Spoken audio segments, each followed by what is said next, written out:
It's the YETI Bassmaster Elite at Lake St. Clair, being brought to you live by Carhartt. That's right, Lake St. Clair, and every time we come to this place, we know it's going to be good because we know they're going to catch them. It is a smallmouth capital of the world, one of the capitals of the world anyway. We had no idea they would catch them the way they did on day number 1. Just incredible, incredible stuff on this incredible fishery. We are looking forward to a fantastic day today on Bassmaster Live. Let's take a look at our playing field right now as we look to our Humminbird lay of the lake. This natural lake, this shallow bowl here in between Lake Huron and Lake Erie, 430 square miles, maximum depth 27 feet. Here's the real statistic, average depth only 11 feet. Davey Hyde, it's a unique place in all the places we go, and it showed out big time yesterday. It did once again. After those 2 great tournaments in New York, you thought, man, can we keep this up? The smallmouth catches over 20 pounds, and we certainly did that yesterday. But this is a fish factory, no doubt about it. You see look at that Humminbird lay of the lake, the Detroit River there. Part of it is accessible for fishing for these anglers. And then the U.S. only side of Lake St. Clair, as you mentioned, over 400 square miles. So when you see just a portion of it available, that's a lot of water there. Although we did see some anglers in some groups yesterday, it'll be interesting to see if those fish will reload, so to speak. Well, yeah, the expectations were, of course, all the talk before, it'd be a lot tougher this year. Of course, they wouldn't catch them as good. That was dispelled early on in the day and was confirmed when we got to the weigh-in from Jay Ellis in 10th place, all the way up that leaderboard. Brock Mosley with 21.5 pounds. Chad Morgan Taylor. We spent a lot of time with him, Dave. We sure did, and you saw him using his electronics a lot. Back to Jay Ellis, we saw him actually fishing 5 feet deep with a spinnerbait, so a lot of diversity there. New leader of the Angler of the Year right there. Definitely one of our players, Takumi Ito. The Johnston brothers each had identical weights. They're not identical twins, but they had identical weights. There's Shane LeHue, a fantastic day. The second-year man from out of North Carolina. Ray Hanselman, the veteran from Texas, really knows how to work the smallmouth, apparently. He's done well in a lot of smallmouth tournaments. And another person we've grown accustomed to seeing do really well in these smallmouth tournaments is David Mullins. And John Cox blew this thing out of the water, almost 25 pounds. Nobody saw 25 pounds on the radar, David. All right, we're going to get you set up. That's the way our field is out there today. We've got the full field of 85 fishing today. After today, though, you have to be in the top 40 in order to advance to the weekend. And our 2 top stories, John Cox and this man, Takumi Ito, our Angler of the Year points leader, starting this morning.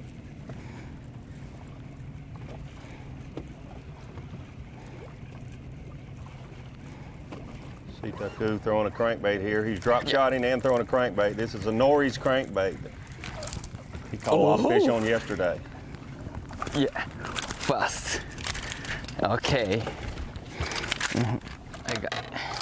Fast fish. Oh.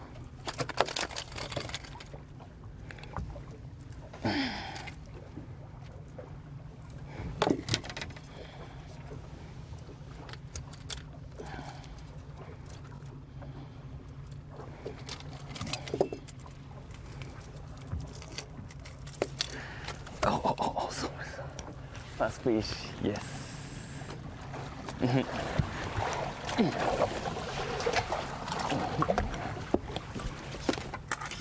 See the sun just coming up over the horizon there, and a little wind, perfect conditions for a crankbait early in the morning. We saw some anglers yesterday catching them throughout the day on a crankbait, but early morning is best. We certainly had perfect weather yesterday, especially for the smallmouth fishing, which is why we're here, for sure. Yes, bite. Yes. Number 2. Yeah. Yes, good one. Oh, I'm scared. I'm scared. Oh, I'm scared. The hook is danger. So scared. Okay. Slowly. No. Wow. Danger. So danger.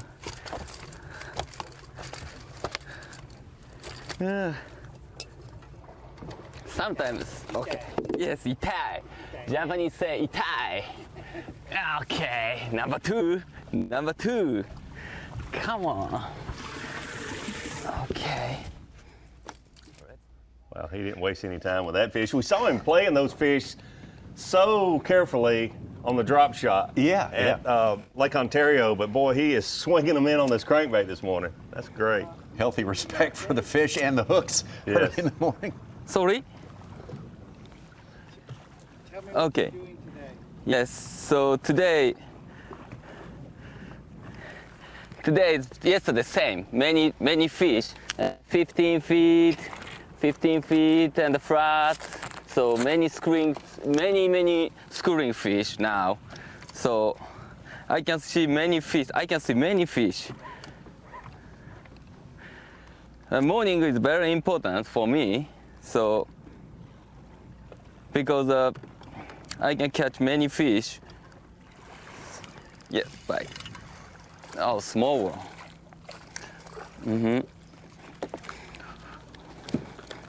Oh. Ooh. Thank you. Yes, very important morning. Hook up me.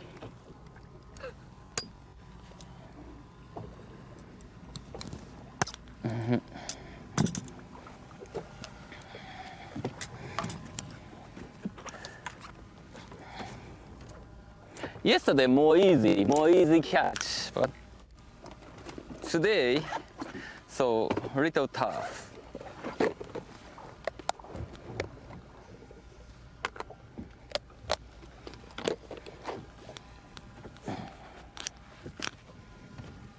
Hey, I'll say some of our Elite Series pros are scared and nervous with the treble hooks, but they won't admit it. At least he comes out and says, hey, danger, danger. Don't need this hooked in my hand at 6 in the morning. Big school coming.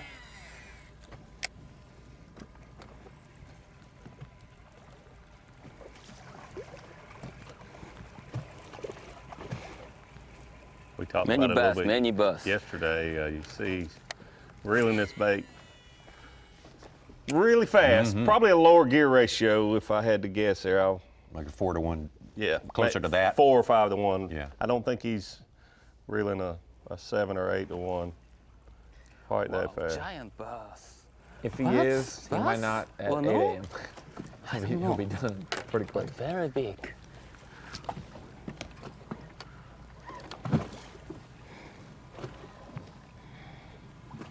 When you look at a sunrise like that, it just makes you happy to be alive and to get to watch fish Oh, catching yeah. like this. Man, what a way to start your Friday morning. TGI Friday. Many fish, many fish. We love to hear that when we're Oh, watching. screenfish, big school coming. Everything's playing big time here today. Our 2 top stories so far in this tournament, 2 anglers who are in their first year with the Bassmaster Elite Series. That's an interesting, a lot of stories working out there today. We got a lot to dive into for you. But you learned talking to Taku, he actually spent 10 days here before Off Limits Graphic. Fished No very, kidding. very, very little. Spent 10 days. You got to respect that work ethic and the time he spent to be able to find those schools of fish. We sure have spent a lot of time with David Mullins over the past 3 events, and this one is no exception here. What a great day for him. The other angler over What's that? 24 pounds Tell me when. at the weigh-in yesterday. Hey, we just got out here. We lost something big. I don't know if it was a drum or smallmouth, but conditions are great. Yeah, I think it's going to be a great day. There's going to be a lot of fish caught again today, but haven't seen much this morning. You know, they kind of glue to the bottom sometimes early, so we're dragging a little bit and just looking for them with our live scope. And we definitely got some company in the area today. And I don't know. I think it's going to be a good day. Looking forward to it. That's the only bite I've had so far, that and a red eye. So we'll just keep drifting and keep looking. And yeah, yesterday was a great day. You know, I had 24 pounds, and I didn't really catch much till 10 o'clock. And I think that's the same deal in practice. I didn't see a lot or didn't catch a lot till around 9:30, 10 o'clock in practice. And yesterday was the same deal, like 10 o'clock to 1 o'clock. I really lit them up, and I'm thinking it's probably going to be slow in the morning, and by the time, 10 o'clock runs around, I think we'll start catching them again. So, we'll see. We'll keep making some drifts, and if we have to adjust or shift over, we can do that too. So, like I said, it's an exciting day. I haven't been excited to be on the water in a while because I know, you know you're going to run into them eventually. So we'll see. Well, David Mullins came out here to the Elite Series with a real reputation as a crankbait pro, a real ninja with the crankbait, but he has proved to us, especially last time at Lake Champlain, he can do the finesse stuff as well and get the job done. He can, and he still loves to throw crankbait. I talked to him last night, and I asked him, why are you not throwing the crankbait as much as you did at Champlain and even farther back at these smallmouth tournaments? He said, I just lose too many fish on that crankbait. Land a lot more of these fish on a drop shot. So he can get bit on both, but the landing percentage much, much better. Big one, big one. Giant. Stay hooked up. He's got to be hooked good because he absolutely crushed it. Oh man, stay. Oh, stay. It's a big one. No! No! No! No! No! No!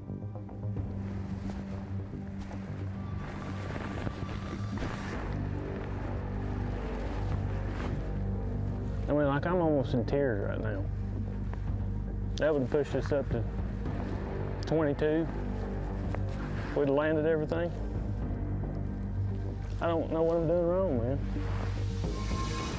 You know what his emotions are at all times. He is not much on hiding the way he truly feels about it. He had a couple of really disappointing misses like that.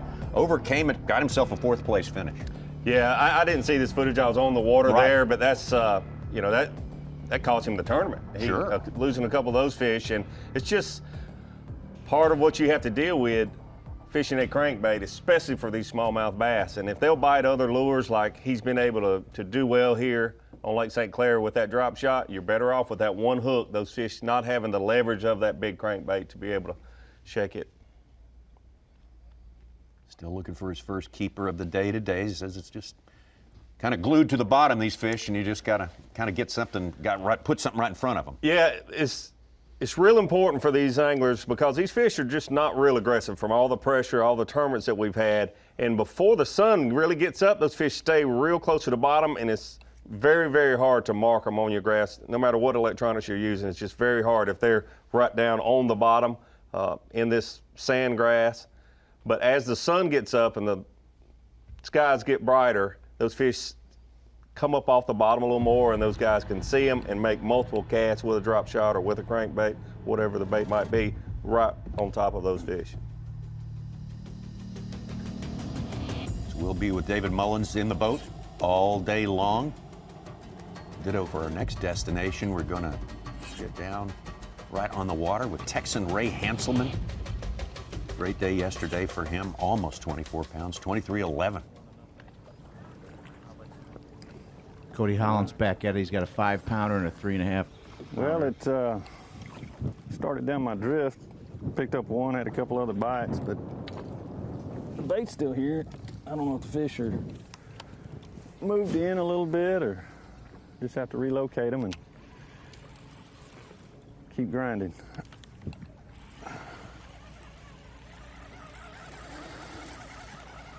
A lot more grass floating right here. It's hard to get a clean cast.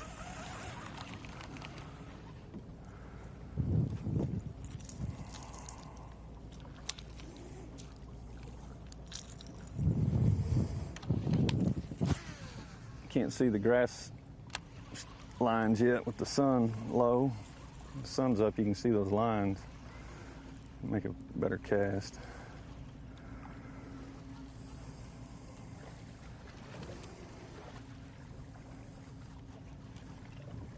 Every one of these anglers that you see throwing a crankbait have a different retrieve. That was not quite a stop and go. I would call it maybe a fast and slow retrieve he had there. And he's done well in a number of tournaments where we've covered him on a crankbait, throwing a crankbait for these smallmouth. Ray Hanselman out of Lake Amistad in Texas, and a lake on the other border, the southern border with Mexico. Obviously, the crankbait skills are portable. You can take them all from one end of the country to the other. Drift this a little bit further, then we'll move over and drift another line.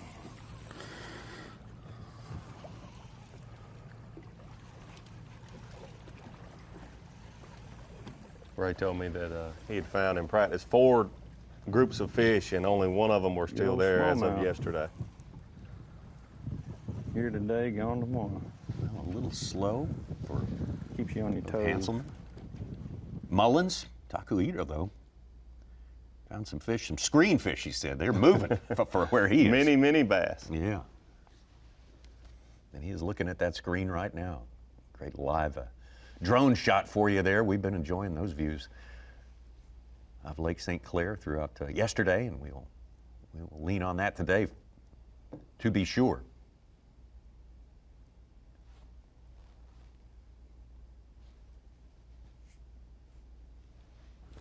Yeah. Oh, good one, good one, good one. Yes, yes.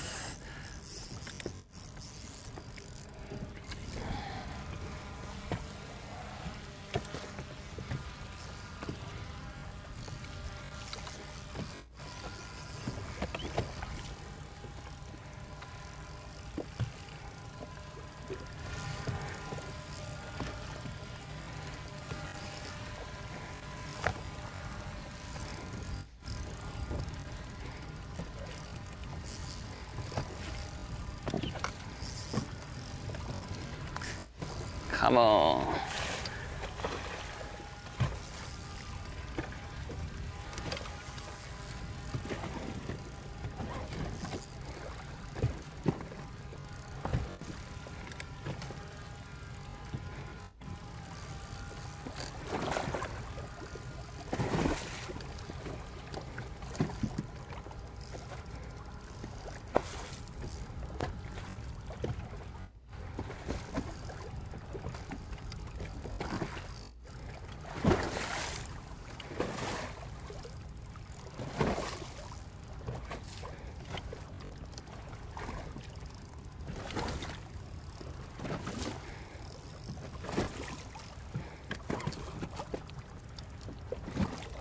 Taking his time with his fish. Personally, I like him swinging them with the crankbait. It's a little better than slow and easy with a very light line. Said he had not caught a smallmouth until this year. What? Yeah. But he absolutely loves fishing Love deep. it. It's his favorite. Yeah. It's his favorite fish to catch now. I asked him, but in Japan they have Easy. lots of largemouth, but he said basically no smallmouth. Pretty quick learner. Yes, yes. Easy, come on. Yes, big one. Oh, big one, big one. Oh, that is a It's big so big, huge, huge, huge. Come on. Come on, come on, come on. Come on, come on. Whoa. Come on, come on. Koi. Oh. Koi.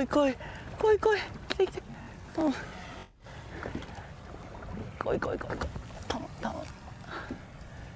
Come on. It's huge. Yes, huge. But so strong. Yes, come on. Yes, come on. Too strong. Yes, come on. Oh, yes. Yes, I got it. Yes, I got it. Okay. Ooh, Look at that. that's a bruiser. That is a big smallmouth. That is huge. Good Yeah. one. Yes. Okay. Let's go.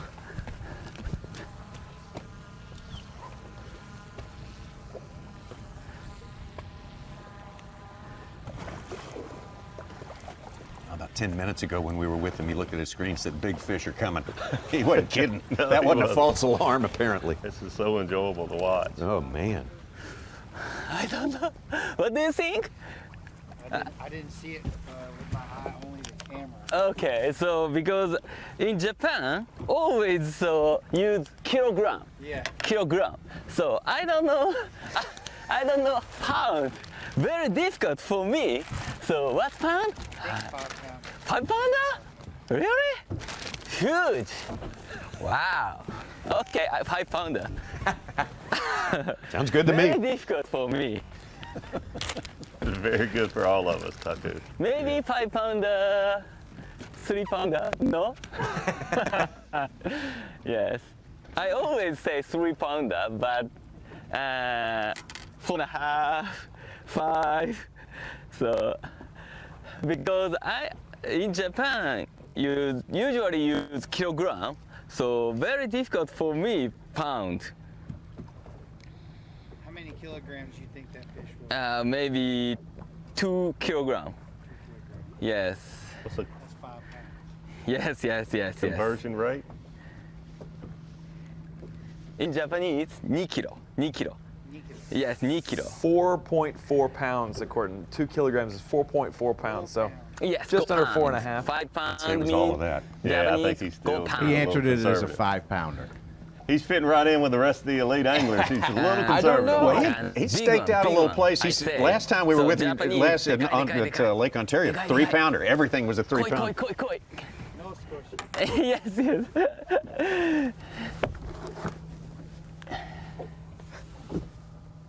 Koi. Come on. Yes. Very good.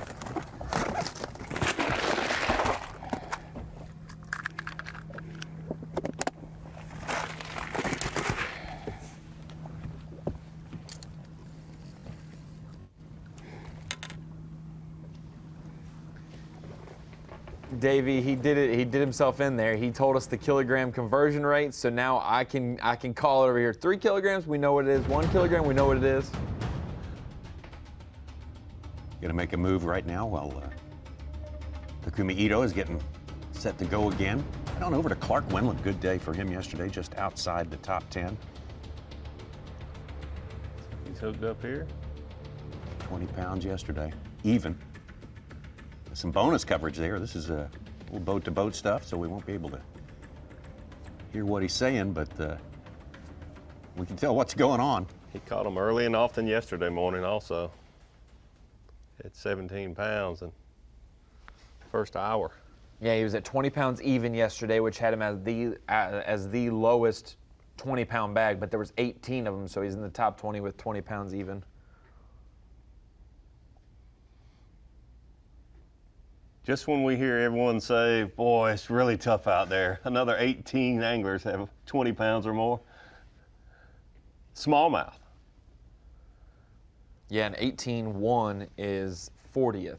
So just imagine in the fall, another pound, on these fish at least. Well, now, David, do you believe the dock talk or that they actually kind of figured a little bit more out yesterday? Because we had this guy saying they're here and then they're gone. A little of both. And when you locate fish, most people don't lean on them. They catch a nice one or two and leave. And so you really just don't know if you could catch 5 of those or that one was, a fluke.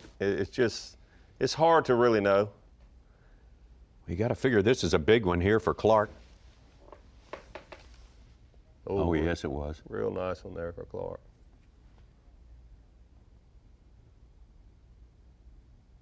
It's probably only been a handful of times you have an angler come in and say, I am really on them, to other people. Right, exactly. And when they do say that, they're probably about 57th on day one.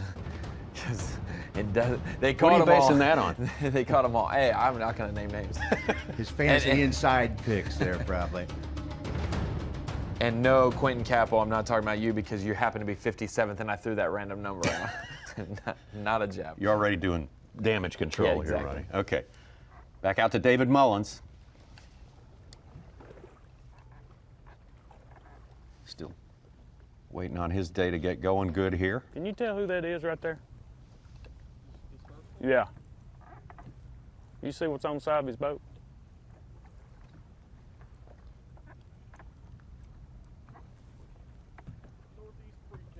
There we go.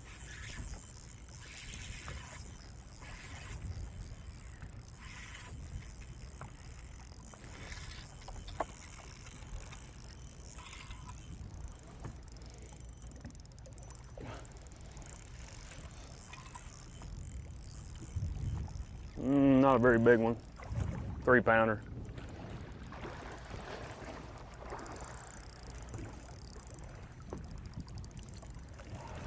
These things they just fight and fight.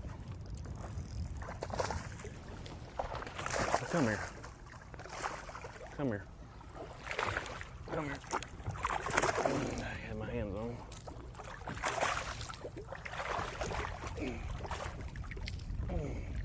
There we go.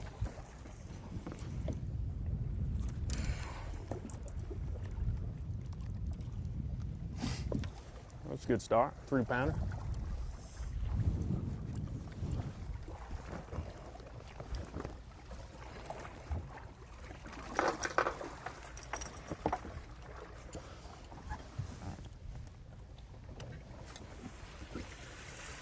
Put him in a nice ice bath, let him calm down.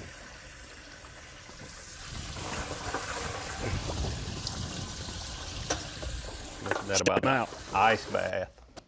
A lot of these anglers put ice in their live wells to keep that water cool to help be sure these fish stay alive and well until they take them to Trip Weldon and Dave Mercer.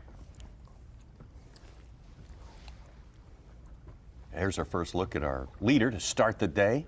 Currently in 5th place right now, so things haven't started popping yet for John Cox. You want to give us Man, an update? we just got here. Man, I just saw him coming up, busting on this wall. I haven't seen any kind of action like that yet this week. But it's probably that all, the leaves are starting to change. It's already starting to turn into fall up here. What's the game plan for this morning? I think what we're gonna do, we're just gonna fish these couple seams right here and these walls and just see if we can't catch a couple. I caught 2 of my best ones here, or pretty decent ones. They weren't my best ones, but I just felt like this had I feel like this has real good potential to load the boat when they really get on it. Yesterday they were kind of here, but they weren't stacked. So I'm just gonna, by the looks of this area seems like it could be a place where you could catch 5 big ones. So we're gonna try it, and then we'll just keep on moving around, bouncing around till we land on them. First time we've seen an angler inside the St. Clair River. I didn't get a ton of bites yesterday. I mean, it was, I didn't get a ton, but I mean, I kind of really worked where I thought some really big fish were. They're all sitting right under us right now. Hold on, let's see. I don't think I'm getting to the bottom. I didn't get a ton of bites yesterday, but like when I would catch a good one, I'd really work that area and try to get another one, So I feel like the bigger ones are kind of grouped together. Well, yeah, I caught. I think I had close to 20 by like 10, and then I called twice after that, two 5-pounders. Yeah, I'm gonna throw right up there, right by that ladder in a minute. Yeah.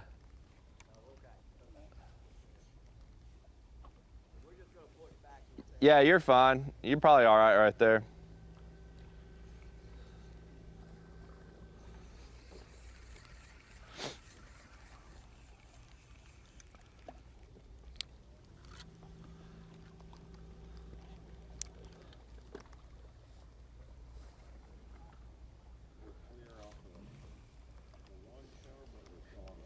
Oh, that's fine.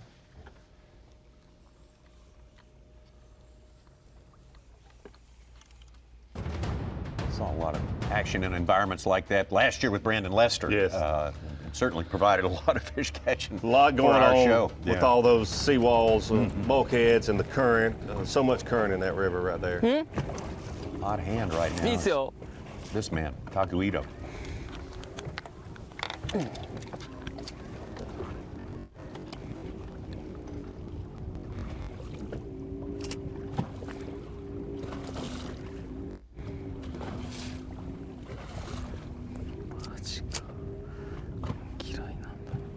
Yeah. Oh, maybe big one, maybe good one. That's good one, good one. Oh, no.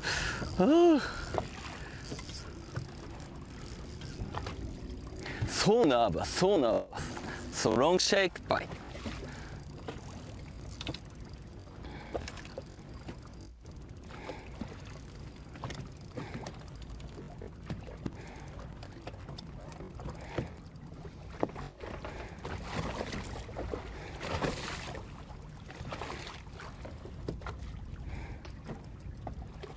maybe fish thinking, bite, no bite, so can eat, cannot eat, so maybe thinking. I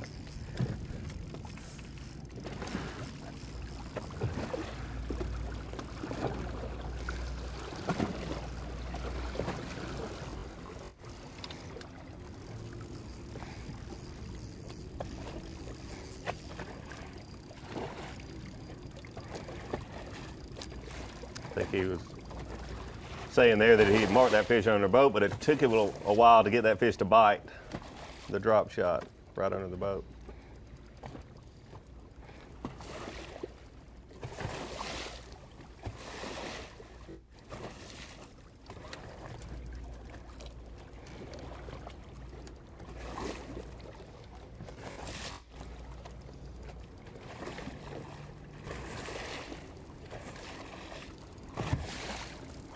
So Taku mainly fished tournaments in Japan from the shoreline, walking the bank. Wow.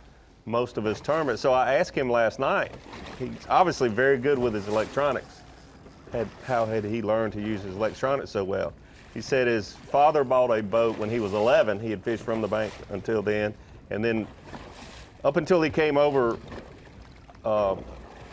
he still fished a lot of tournaments from the bank, but with his father, he had 4 years he had the boat with no electronics. When he was 15, the way I'm pretty sure I understood, Taku actually bought a Humminbird graph and put on his father's boat when he was 15 years old. And he learned to use it from there.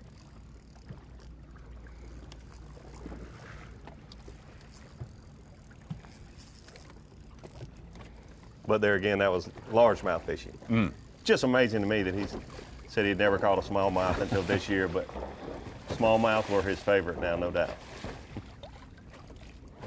Wow, wow, huge. Big one, big one. Come on.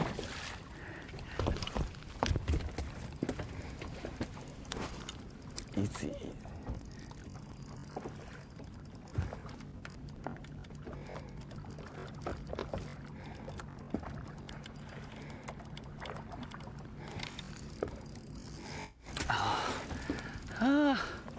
Come on. Come on. Come on. Okay. Maybe he's tired. Let's come. Come down. Yeah. Yes, sorry. Yes. Wow, another nice fish. Yes, bigger. Woo. Wow. Taku strong. You know, Taku strong. Always Taku strong smallmouth. I agree. Yes, that's super awesome. strong. Another 2 kg right there. Yes. Going in the box. Absolutely. It's just so enjoyable to watch, Taku. I always respect Japanese anglers for their dedication to the sport, to come to another country, learn the language, and pursue their dreams. And it's just so great to watch him have all this success in his first year on the Bassmaster Elite Series trail. Yes, I got it. Hovering above all of this, the fact that he's the leader in Bassmaster Angler of the Year points right now, which is Yes, sorry. that may be a first for us, an international angler. And you think, well, maybe he's just real good with electronics. Maybe he's just real good deep water fishing. He became famous in Japan from fishing from the bank. I don't think he's going to be scared to go to Santee Cooper. Yeah, or Chickamauga or any place. Yeah, absolutely. Now that's what Mark Zona says is going to happen out there. Maybe not so much today, but for tomorrow. He says if you remember that scene on the lake from Caddyshack, this will be very familiar. We'll see how it works out. We'll be right back. The YETI Bassmaster Elite at Lake St. Clair is being brought to you live by Carhartt.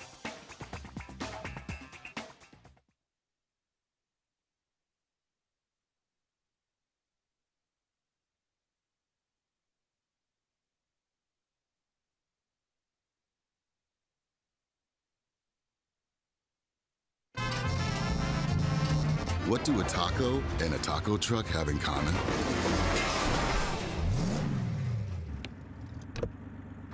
Nothing. If you want to play, you need a Tacoma. Your time on the water is precious. You return season after season to make unforgettable memories. Fight a few fish, reconnect with friends, and recenter yourself. If you count on having this time, you need an outboard you can count on to power it. That's why boaters stay with Yamaha for the long run, for life. They know reliability starts here. The season is starting and it's time for you to bring it. Pit your knowledge against friends and fans everywhere in Rapala Bassmaster Fantasy Fishing. It's free and it starts by signing up. Then pick your 5-angler team for each event. Grand prize winner gets a Bass Pro Shop shopping spree, cash, and Rapala prize pack. Plus new opportunities including $4,000 worth of prizes for each individual event winner. Plus another $500 if you're a Bass member. Total value for the season is $90,000. Sign up today and start bringing it at BassmasterFantasy.com. Groundbreaking designs, unsurpassed quality, and unshakable confidence. Welcome to the Ranger Z500 and Z100 series. Leading the industry for over 50 years, these rigs are custom crafted and loaded with more features and advantages to deliver the ultimate ownership experience. The legendary Ranger Z series. Unleash next level performance. Mercury, go boldly. It's been said that a bad day of fishing is better than a good day at work. Getting you to that fishing spot is key. And Bully Dog gets your truck road ready. No matter where, we give you the horsepower and towing torque right when you need it. We make getting there better. Make your ride a Bully Dog.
When I'm on the road for work or for fun, I always like to have a reliable generator around. This open frame inverter from Champion is ideal because it's lighter than a standard open frame generator and more affordable than a traditional inverter. The remote start helps me start up the generator or shut it off without having to leave my camper. It provides essential power for things like charging my boat batteries, also makes life a lot more comfortable for myself and my family. Born in Japan, Sunline has over a 40-year history of making the best fishing lines. With 10% of the company's employees focusing on research and development, Sunline is driven to offer the widest selection of bass fishing lines in the U.S. market. Sunline's fluorocarbon, nylon, and braided lines are made to the strictest Japanese tolerances, incorporating exclusive patented technology like plasma rise. Sunline provides the strength to guarantee your confidence. Pre-collision system, standard, on the 2020 Tacoma, so you can go from one epic playground to the next. If you want to play, you need a Tacoma.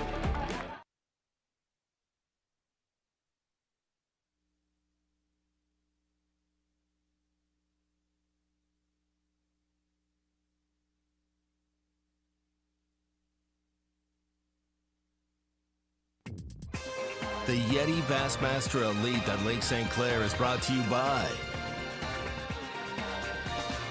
Power Pole, Skeeter Boats, Yamaha, and by Toyota.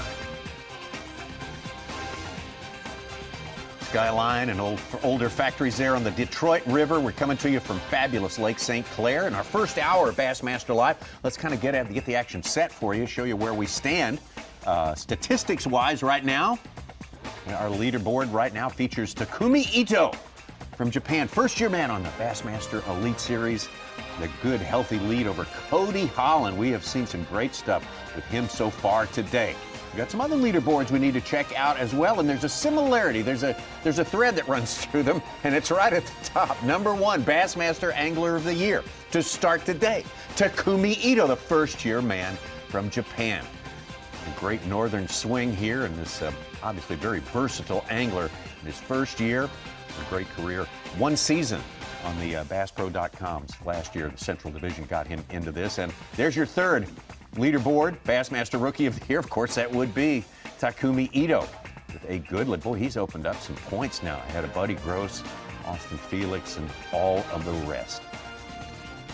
Well, we have seen some stuff from that young man already today. The show is young, but he has given us plenty to watch. He certainly has. Only 1 hour into day 2, 36 pounds. That's very impressive. So you know that music and you know who it has to go to. Power pole replay of the day has to go to Takumi Ito.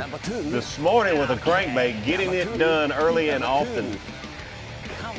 And I really like the way he was just reeling these fish in, swinging them in, and getting it done. And then he switched over to a drop shot and was finessing these fish and taking a very long time to get these fish in. Looked like 4.5, maybe even a 5-pounder there. He called it a 4. 2 kilograms, I guess he called it. But Takumi Ito definitely has to be our power pole replay of the day this morning. It's made our morning very bright. Taku strong. Absolutely. Taku strong. Great. We're back with him now. And I noticed in his list of sponsors on his boat deck there, he's got an actual university there. I wonder if that's a real institution of higher learning or one of these sort of fishing universities. I thought he went to Bassmaster University because he's been so good in his first 5 Bassmaster Elite Series. I mean, he might be one of the seminar professors, to be honest. Could have tenure. He's teaching a lot of elites if he's not. He's doing some teaching this morning. Keep catching him like he's catching him. He will be doing some teaching. Yeah. No doubt about it. The kilogram conversion rate, we've already taught us that. 1 pound is, or 1 kilogram is 2.2 pounds. You'll see that when they tilt down on the boat deck. I can't remember the name of the university, but all right. Well, we just saw a good a bonus coverage shot from Clark Wendlandt this morning, and now we get more bonus coverage. There he is, our man Mark Zona, on the scene with Clark. He's hooked up again, looks like. Z? Yeah, Tommy, I'm not going to lie. I kind of grabbed the low-hanging fruit again this morning, watching what Clark Wendlandt did yesterday out here in the first hour. He's hooked up right now. He's already got 2 big ones in the boat. He's got 3 fish, 2 big ones, and it looks like another good one. And virtually the same thing. He's doing the exact same thing that Takumi Ito's doing right about a mile south of here. And here's the interesting thing. Both of these anglers that are doing damage early this morning, they've really broke away from the pack of boats where you could really say 75 to 80% of the field is out off of that metro flat. These guys had a totally different game plan to get away from that pressure, and Clark said more than likely he will stay away from all that pressure and just stay in this vicinity of the lake where he feels these fish are so much less pressured right now. So, Z, they're obviously away from all the boats. Are they fishing shallower water, or they're just in a different area of the lake? Is the depth a difference there? Yeah, no doubt, Davey. That's a really good question. It's a lot shallower. It's a good one for Clark right here. You're looking at about 9 to 11 feet of water, and I'm looking at my 360, and there's scattered boulders. But interesting, what really happens out here is whether you're in 10 foot of water like Clark is right here, or where Taku is, or David Mullins, you'll hear the term, a lot of the locals say, these fish slide around, okay? They'll get in these little wolf packs, whether they're 3 fish, 5 fish, or 20 fish, and they will disintegrate an area. They will eat everything in an area and just slide away. And here's the thing, when they move around on this lake, they don't just swim. That is a good one right there. Good one. They just don't swim 5 miles away and start feeding again. They just shift maybe 50 yards, 100 yards. And I heard Chad Pipkins from Michigan say, I know I was near them, but I felt like those fish were sliding around me because I saw other guys catching big ones. And that's the biggest challenge here is at times, whether it's on that Metro Flat where David Mullins is or it's where Clark is, they'll just reposition maybe 30 to 50 to 100 yards, eat everything, and then just move away from it. Here's the main thing to know. If you are not around their food on Lake St. Clair, you are not around them. What's interesting about a smallmouth is you don't really need to pay attention to detail, like I need to really change the color of my bait. You really just need to keep hunting until you collide with them, because these pods, and the key of this tournament, you have to be around those 4-pounders right now. You just need to keep moving till you relocate them. David Mullins yesterday did not, I don't think he had a keeper until 9:45, and then he said from 10 o'clock to noon, it was lights out, where you just collide with one of those schools out there. But that's the main deal, is kind of, I think the guy that wins this tournament is going to have to stay with these pods and relocate them every single day. So the $1 million question, I think, is David Mullins, the Johnson brothers, Shangley Hugh, those guys that really caught them good yesterday are all in one general area with a lot of those other boats where you have Clark Wendlandt and Taku somewhat to themselves. Can those guys, that area off of Metro Flat is great, but can it sustain all that pressure for 4 days? Absolutely it can, Davey. I mean, there are hundreds of bass out there. There's hundreds of bass, but it's going to come down. Here's the deal that's going to happen out at that Metro Flat, whether it's a regional tournament or a Bassmaster Elite Series on ESPN. You have to outfish the guy next to you.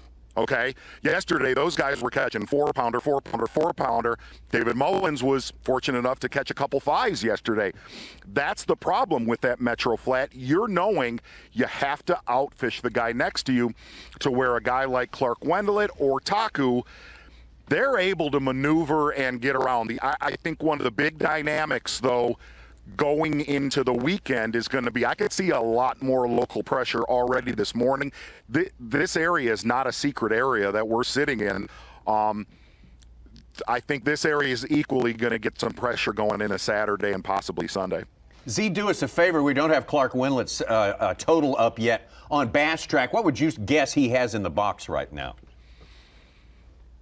I'm going to say he has 4 for 15 pounds, and I think we're going to put camera gal Ashley in there, and I'll stop talking and see if we can get, because here's the thing, he's got 3 in there that are really, really, really good ones. All right, great stuff. One more question, Z. Let's turn the clock back to yesterday. Second time we visited with you, you looked at the conditions on the water in the overhead, and you said, listen, guys, despite what you heard leading up to this tournament, they're going to wreck them today. Same outlook for today? Yeah, they're going to wreck them today. They're going to wreck them tomorrow and Sunday. I looked at the forecast before we came out today, and this is going to be one of those tournaments, almost like we've been very fortunate that the last 3 events where weights tend to either just stay stable or start to increase. That's what happens here on Lake St. Clair. And to win this tournament, here's the thing. If you catch 20 pounds on Lake St. Clair right now, you had better not let off the gas. Welcome news from our friend Mark Zona out there on the case, giving us an update on Clark Wendlandt, who's obviously having a great, great day. Day number 2 of this very important 5th stop of the year for the Bassmaster Elite Series. And now John Cox hooked up.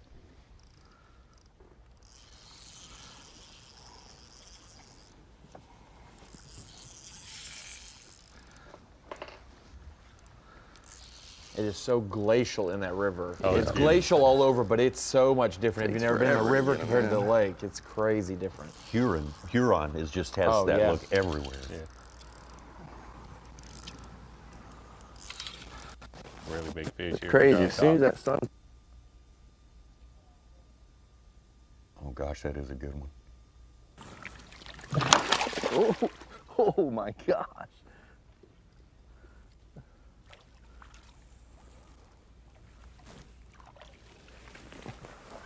There we go. There's one. Hit that button. He did a 360 Yeah, there. yeah, that was. I like that. It's so crazy. As soon as that sun popped out, it was like instant.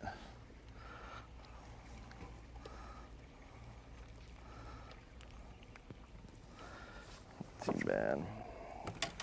Let's see what he is.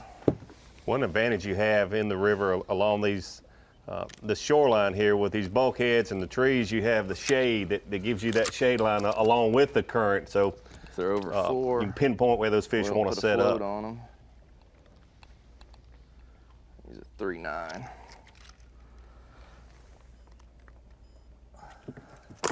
So he's gonna get a float. We're gonna get rid of him. That's just beautiful. Beautiful water, beautiful fish. Man, oh man. A 3.9, and the good news is that's not going to make it to the weigh-in stand today. Probably not. Doesn't want it to, for sure. sure. He had the lead yesterday, very impressive with 24 pounds, but with 20 pounds going all the way down to 18, the 18th place person has a very legit chance. A lot of tournaments, we can't say that after day one. Is that just because Clark Wendlett's in 18th and he's No. I'm just kidding. I mean I'm that. just kidding. I really do. If you caught 20 yesterday, you got a chance, and it goes all the way down to 18th place.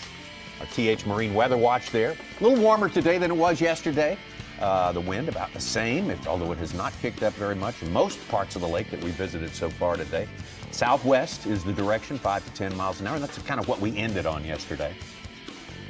Take it back over to David Mullins right now. David Mullins put a 3-pounder in the boat about 15, 20 minutes ago. Knew he caught them better up in the day, but I didn't know until Z just told us his first fish yesterday at 9:45. Turned out to be a great day for the angler from Tennessee. Becoming something of a smallmouth wizard. It seems he's used to catching smallmouth, but they just look different in East Tennessee compared to.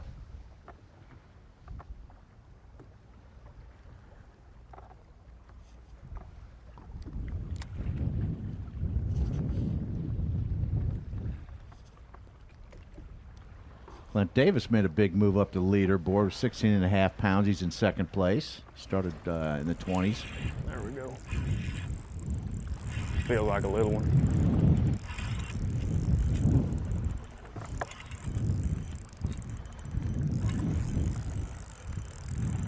Might not be. That might be a good one.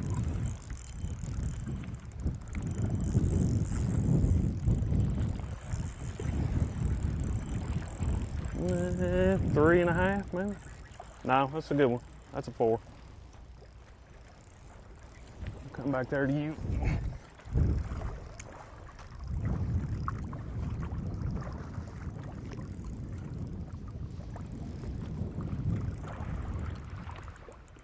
Oh, stay down. Stay down.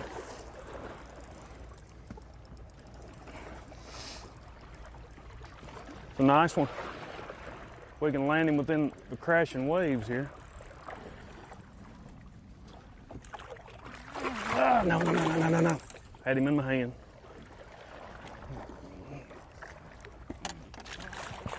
There we go. How about that one?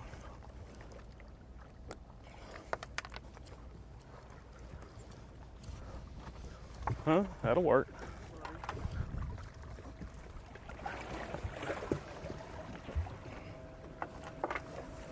It's really surprising to see him Giving you optimism you putting that on. stick to that drop shot as much as I know he loves a crankbait, but he just got burned by it at Champlain. Lost Sure too did. many big Yes, fish. man, it's really a lot of disappointing misses right there. He's proven he can show his way around with a drop shot rig fishing finesse vertically. Like Zona said, he's just got to outfish those guys who are out there with him on the giant flat out there.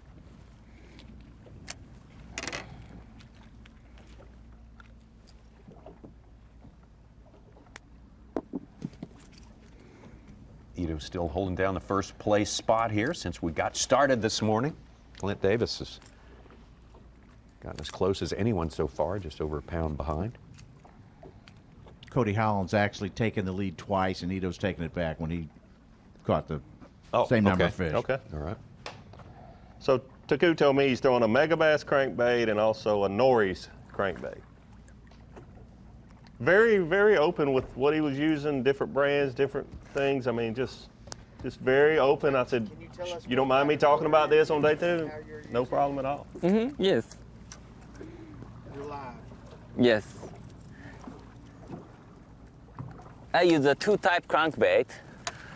One type is a Mega B.A.S. deep diver, so 15 feet diver, and the other side is a 10-feet diver. So fish is suspending, I use a Norris short over 3, 10-feet dive, this one. And the fish at the bottom, I use a Mega B.A.S. deep diver, so 15 feet. And hook is very important. So Japanese brand Ryugi hook. Ryugi Pierce level is very sharp. And so no miss. It's no miss. Easy catch, sharp, easy penetration. Very good. I sometimes change the hook, the brand new, because I don't want miss fish. I want to catch fish. Yeah, perfect. Okay.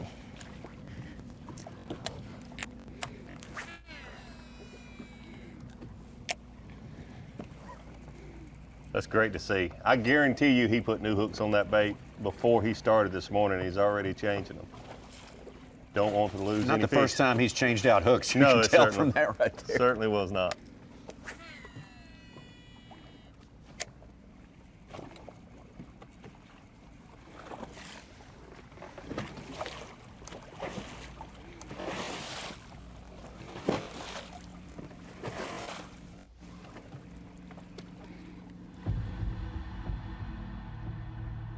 Good to have to go taste the bait from Dr. Ito there. Talking about his crankbaits. Now we're in a position where we can give you lots of bonus coverage from Clark Wendlandt, Mark Zana, and This will be number person 5. Ashley Wages out there. Yeah. Oh, this will be number 5. Yeah. Okay.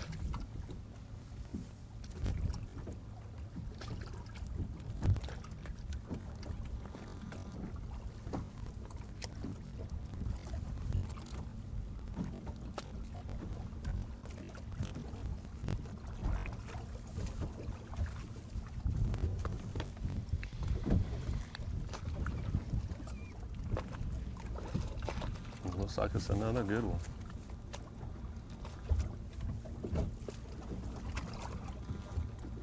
Ooh.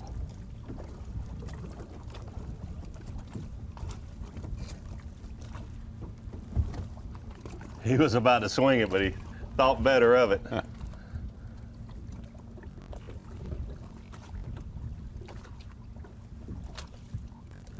Wow. Boy, that is a good one.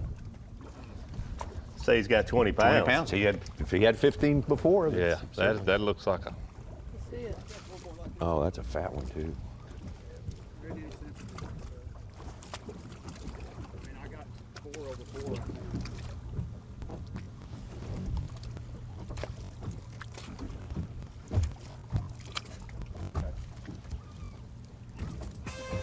Interesting, I noticed that little crawfish-colored crankbait. We've Oh, seen these okay. baitfish-colored crankbaits. That look like a crawfish color. yes. They eat a lot of crawfish there at Lake St. Clair. I got it. Yes, I got it. Good one. Yes. What a morning watching Taku and Clark Wendlandt, both with about 20 pounds in the live. Well, definitely Clark has 20. Yeah, we got some other players out there who are just getting things lit up. John Cox, David Mullins. Definitely going to be checking in with them real quick, but you couldn't ask for a more action-packed first hour of a Bassmaster live show from one of the great places on earth. Incredible Lake St. Clair. It absolutely is. And keep in mind, David Mullins said he didn't catch a fish until 9:45 yesterday. We got a lot to look forward to. We cannot wait to dig deeper into this one. Taking a break and coming right back. The YETI Bassmaster Elite at Lake St. Clair is being brought to you live by Carhartt.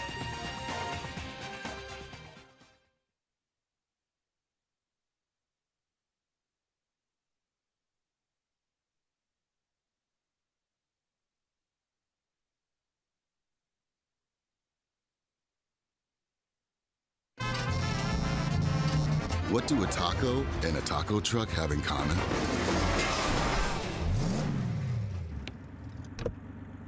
Nothing. If you want to play, you need a Tacoma. Groundbreaking designs, unsurpassed quality, and unshakable confidence.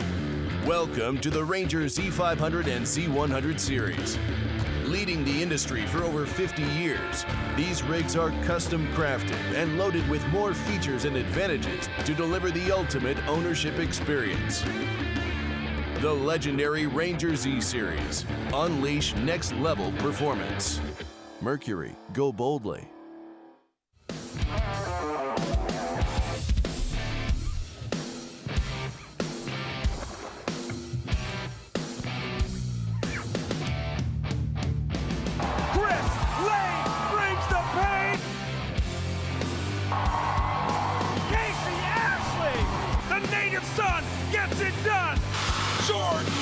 Back-to-back domination, unbelievable! For over 70 years and 19 consecutive NMMA Consumer Satisfaction Awards, Skeeter continues to set the standard. And now, through October 19th, you can fall into savings with rebates of up to $1,500 on the FXR Limited, up to $2,500 on the FXR Apex, and double rebates of up to $3,000 on the ZX250. Fall into savings now through October 19th. Visit your local dealer or SkeeterBoats.com and fall into savings on the Skeeter boat of your dreams.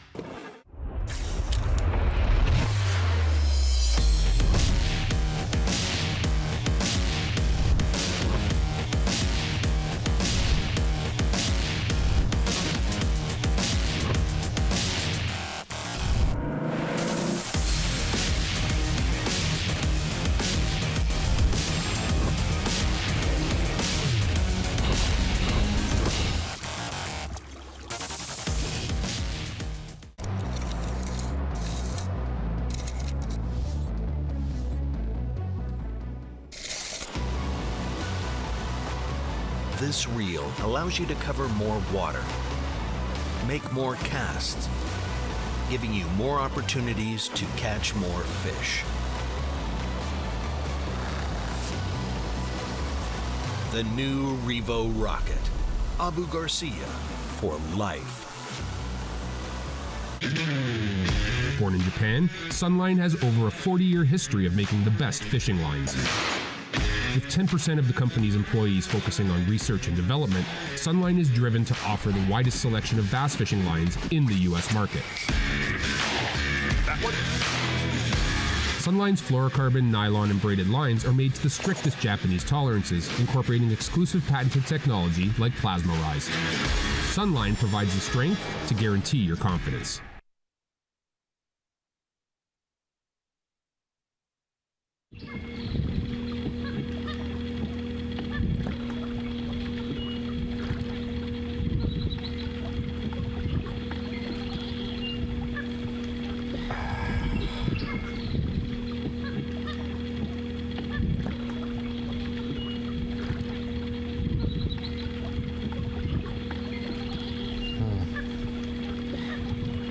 I'm pro angler Andy Montgomery.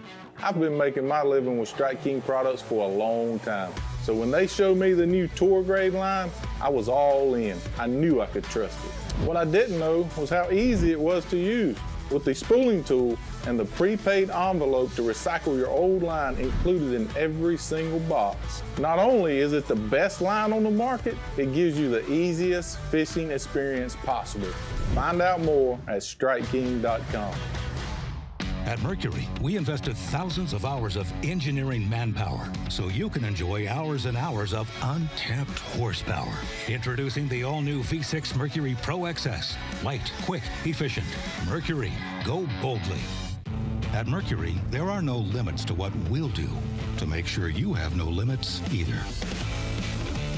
Introducing the all-new V8 Mercury Pro XS. Light, quick, efficient. Mercury, go boldly.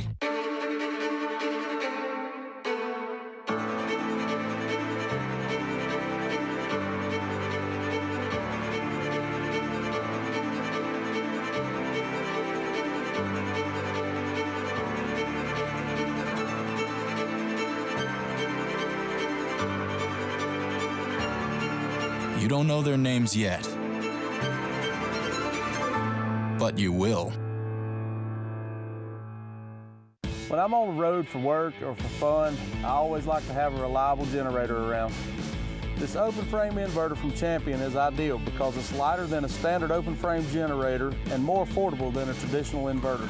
The remote start helps me start up the generator or shut it off without having to leave my camper. It provides essential power for things like charging my boat batteries, also makes life a lot more comfortable for myself and my family. Your time on the water is precious. You return season after season to make unforgettable memories, fight a few fish, reconnect with friends, and recenter yourself. If you count on having this time, you need an outboard you can count on to power it. That's why boaters stay with Yamaha for the long run, for life. They know reliability starts here.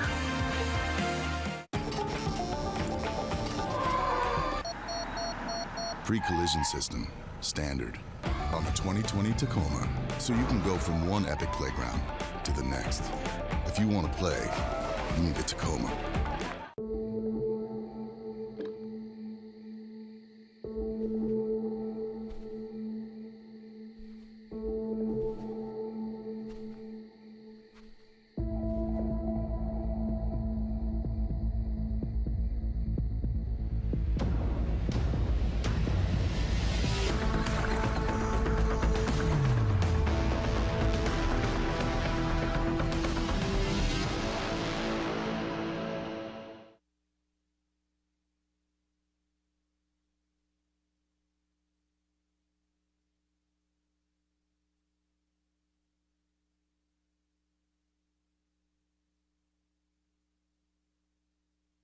You're watching the YETI Bassmaster Elite at Lake St. Clair, being brought to you live by Carhartt. It's Bassmaster Live as we swing into our second hour. I don't know how in the world we're going to be able to top hour number one. Take a look at the new updated leaderboard by a Bass track right now. Shows us Clark Wendlandt on top now, leading Taku Idu, who held the lead for most of the first hour. Clint Davis of Alabama certainly joined the fray, and Cody Collin of Oregon, ditto for him. Some great fish catching out there today in different environments. The only angler we have right now that we've seen so far in this river environment, St. Clair River, is John Cox.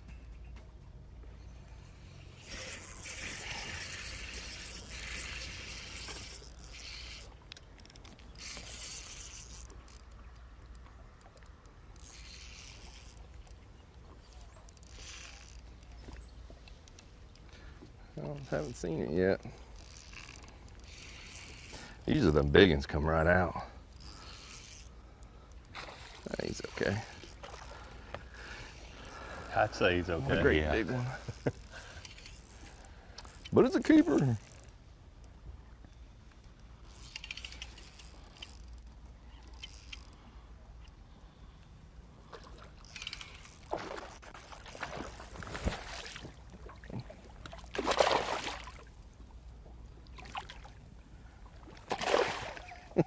I'm gonna get this grabbing them down, I swear.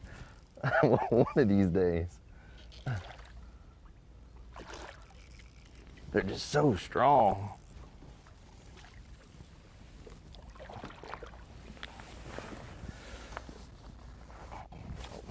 Stop us.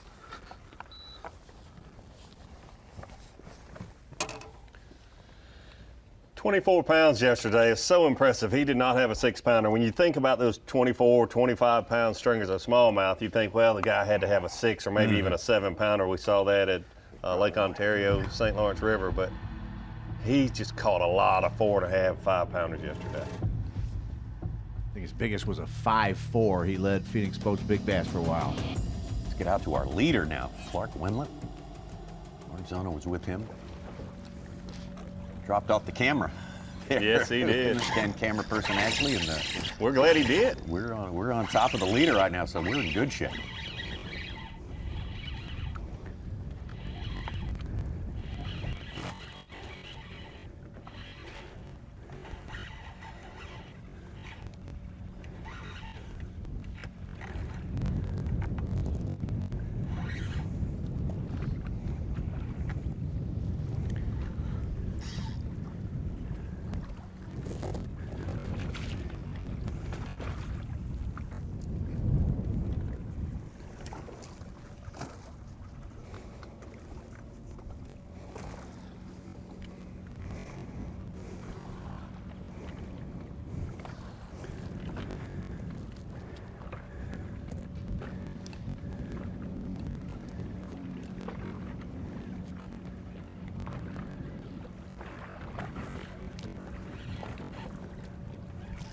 I'm not 100% sure it's a bass, but if it's a bass, it's big.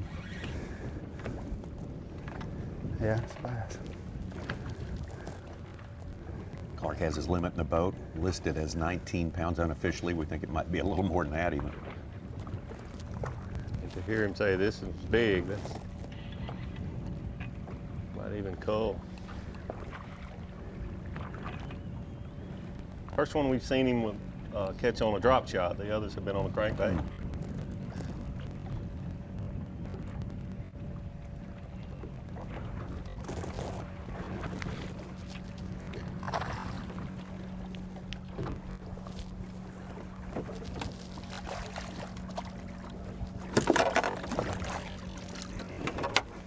Wow.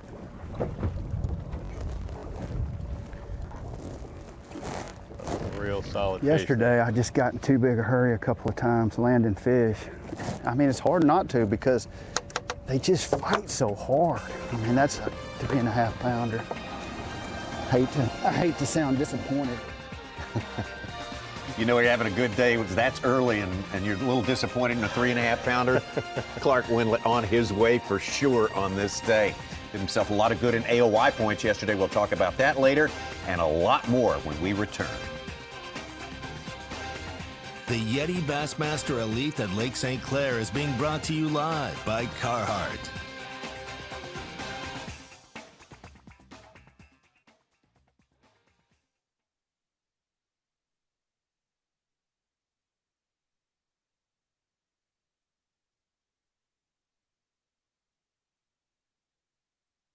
I'm pro angler Andy Montgomery. I've been making my living with Strike King products for a long time. So when they showed me the new tour grade line, I was all in. I knew I could trust it. What I didn't know was how easy it was to use. With the spooling tool and the prepaid envelope to recycle your old line included in every single box. Not only is it the best line on the market, it gives you the easiest fishing experience possible. Find out more at StrikeKing.com. If you love bass fishing, then show your support by joining B.A.S.S today. With your membership, you'll receive every issue of Bassmaster magazine, plus $50 in free gear, including a membership tackle bag, B.A.S.S cap, plus more. Click now on this video to join today. You don't know their names yet, but you will.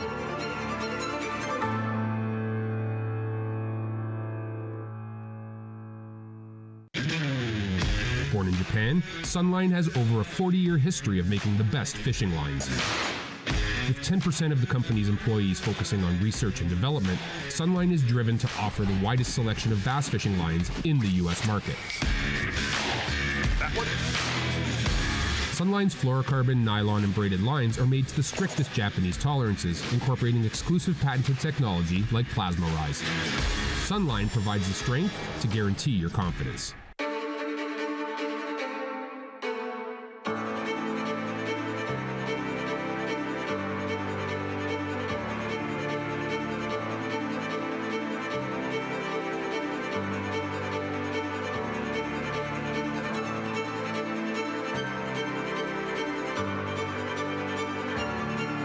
You don't know their names yet,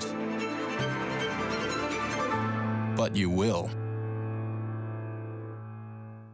At Mercury, we invested thousands of hours of engineering manpower so you can enjoy hours and hours of untapped horsepower. Introducing the all-new V6 Mercury Pro XS. Light, quick, efficient. Mercury, go boldly. At Mercury, there are no limits to what we'll do to make sure you have no limits either. Introducing the all-new V8 Mercury Pro XS. Light, quick, efficient. Mercury, go boldly.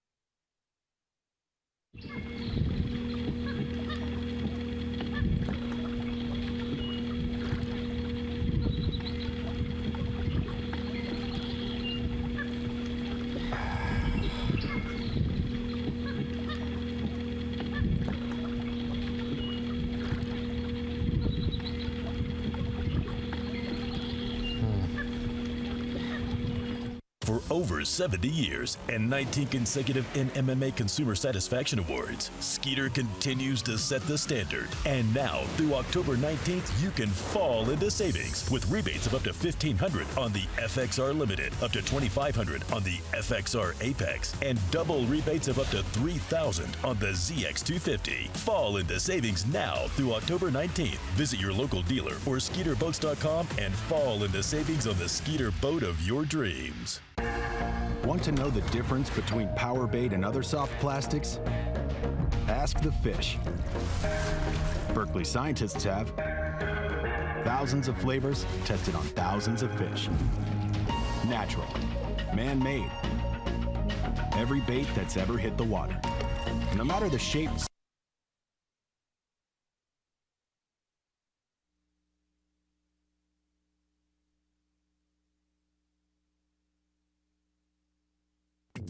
You're watching the YETI Bassmaster Elite at Lake St. Clair, being brought to you live by Carhartt. Welcome to one of the iconic fishing places on the face of this earth. Legendary Lake St. Clair between Lake Huron and Lake Erie. Not a great lake itself, but a great lake for smallmouth bass fishing. That was proved out yesterday. First day of 4 days of fishing with 18 anglers catching over 20 pounds on the first day. That's our leaderboard as it stands right now. Texas legend Clark Winlet topped that leaderboard. And Taku Ito, the leader in Bassmaster Angler of the Year points. Very important. Points race going on right there. Those are the two anglers topping our leaderboard. John Cox, you see there in fourth place, was our leader after day one with over 24 pounds of smallmouth from this incredible place. Going to show it to you, this playing field that we can't wait to get to every time we come here. Tommy Sanders here with Davey Height. And we look at Lake Huron and we look at St. Clair right below it there, and both of them have something in common. We're only getting to fish the American side this time. Yes, we thought it was going to be a little disappointing coming in with only the American side available, but it has not been disappointing. Yesterday was a phenomenal day of fishing. 18 anglers had 20 pounds or more, and today has started off to be even better than yesterday. You look here at the Detroit River, the U.S. side of the Detroit River down to the bridge, and then you go up north into Lake St. Clair. There's a U.S. portion of it.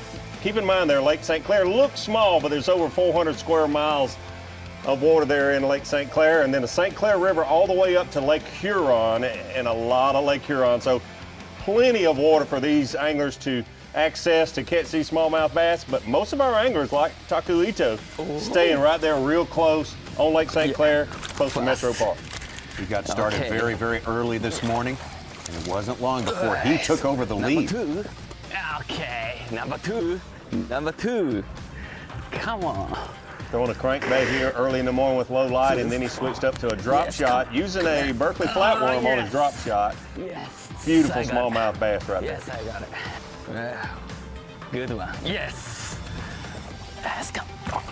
I throw around the term young phenom a lot in all the world of sports, but I think it certainly applies. It definitely applies to this young man. No doubt about it. First year with the Elites. So impressive. First year with the Elites, had a great season last year with the Opens.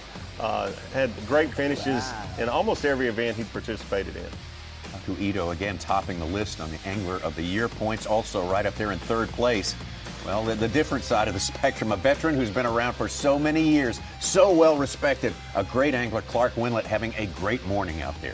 Yesterday morning, he had about 18 pounds in the first hour and a half. This morning, even better than that. In the first hour and a half, 2 hours, Clark Winlet has probably got 19, 20 pounds in the live well so far. And most of the anglers have told us that the fishing gets better as that sun gets higher in the sky. So if that's the case, we're in for a lot of great fish catches today.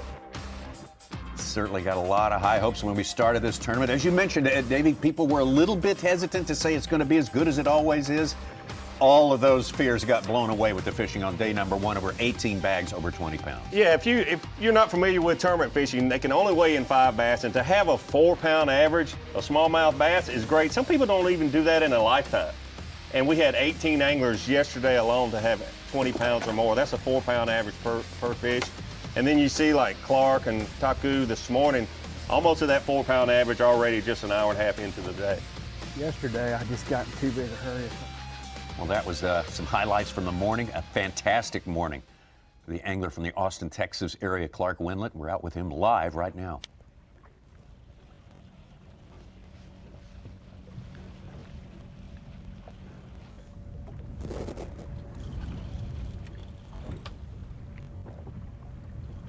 This one feels big.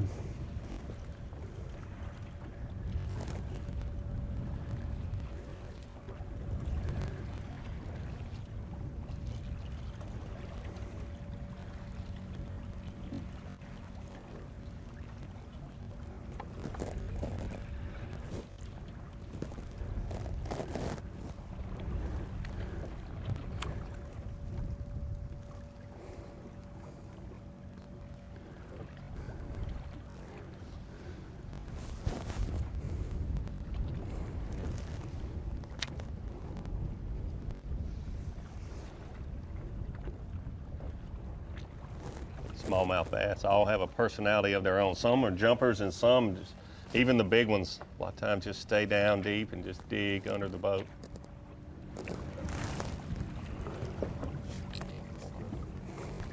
They do a lot of roaming around. Of course, their spawning time has been over for a few weeks now. They haven't fed back up for the winter, which makes these incredible weights seem even more impressive. These are fish who are in a month's time will be 15, 20% heavier. Yeah, absolutely. They feed up for the winter. They don't have a real long period there to get their weight back on before the winter comes here in Michigan. That's a good one, but I have to wait. Just boat flipping those 4-pound smallmouth. That's incredible.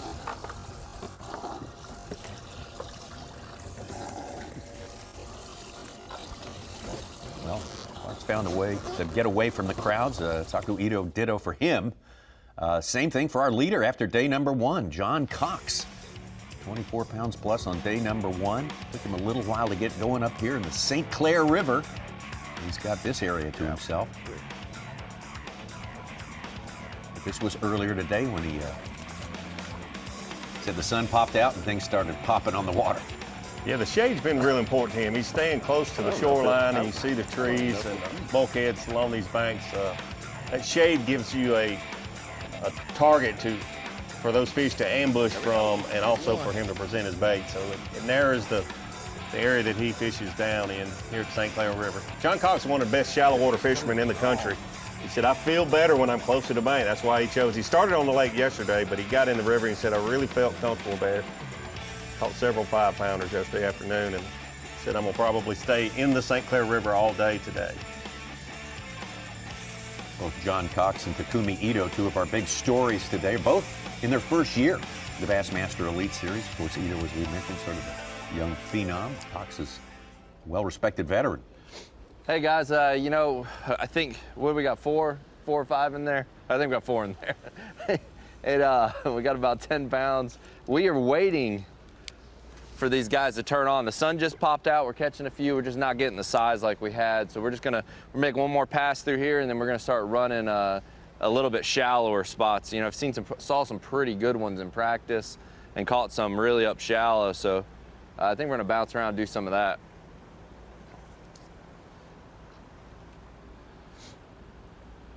Yesterday though, every time a barge went by like this, we'd catch a big one. And get up here to this wall. I was about to mention that. Those ships and those big barges, they affect the current. They're pushing so much water, it really changes the current, adds to and takes away from the current, and those fish will feed when that opportunity comes along. You see, it's not a very wide place in the St. Clair, but all the boats going from west to east on the Great Lakes system have to pass through this St. Clair River. It's a lot of traffic. Yeah, you see those big ships out on Huron or Lake Erie, even St. Clair. That's one thing, but when they navigate through this St. Clair River, it's really impressive the way they can keep those boats out in those channels and not have accidents.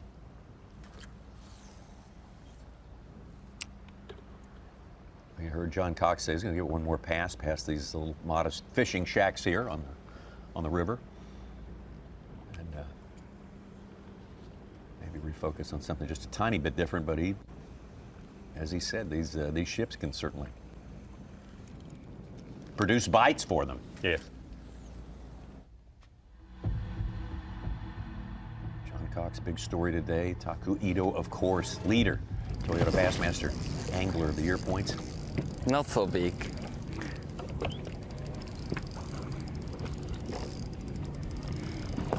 Very different environment. He's fishing offshore. John Cox casting literally to the shoreline. Both comfortable as they could be. Yes, and both having very good success. Yeah. You look at the rise and get an idea of the vastness of this place. St. Clair proper, again, 435 square miles of water out here. We're not able to fish it all, but man, oh man, you can feel like you're floating in space out here. Yes. And it's really amazing. It shows how good these anglers are, that with all this fishable water, available water for them to fish, you see groups of fishermen that have found those bigger schools of these smallmouth bass. Tough day. Tough day. Be number 5 if it measures 14 inches. Yes, keep up. Yes. 5 fish. 5 fish. Best small one.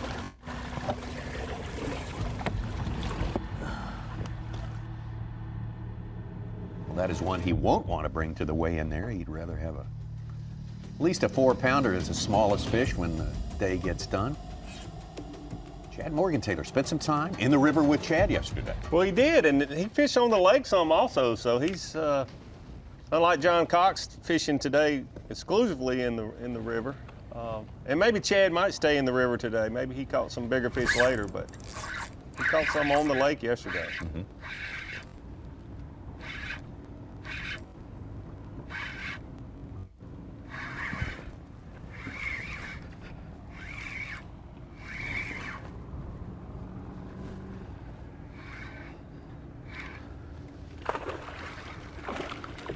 Another one with him.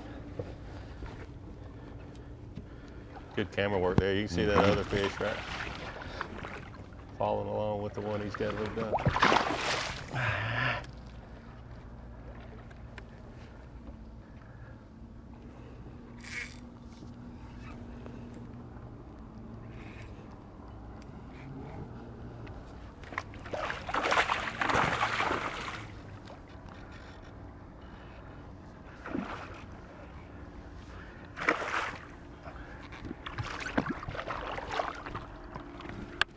Come here, you big old rascal, you.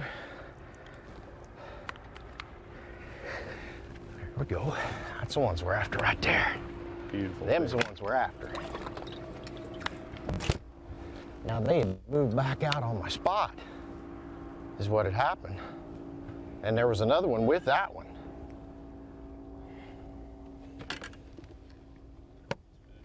Good prospects for Chad Morgan-Taylor.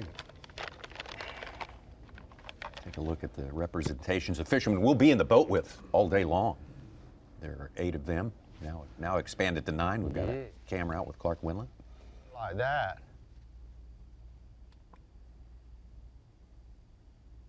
Welcome to Bassmaster Live. It's so Wow. great to have you. Beautiful. You picked a good one to watch here if you're a newcomer to bass fishing, because they are catching them.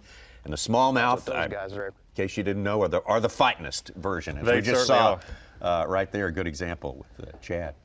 And it's a great 4-box here. You have 2 anglers in the St. Clair River, 2 out on Lake St. Clair. A lot of current in the lake itself, but the river has just a tremendous amount of current. These fish, once they get out of these eddies, once these anglers like Chad Morgan-Taylor or John Cox hook these smallmouth bass and they get out into the current of the river itself, it can take a long time to land those fish. Light line, small hooks, a lot of current, and they are fighters. Yes, this is the pinch point for all the water that passes through the Great Lakes. Every drop of rain that falls in the catchment area of all the Great Lakes passes through this place right here. And it's on the move as it gets headed toward Lake Erie, Ontario, and on out to the Gulf, St. Lawrence Gulf. And about the highest I think I remember seeing the St. Clair River. Very familiar with where they're at. That water's at the top of those bulkheads. Yeah, they've got a surfeit of water this time. This time around, our first look at one of our stars, second-year man. One of our stars last year on the Bassmaster Elite Series, North Carolina's Shane LaHue, and he is hooked up.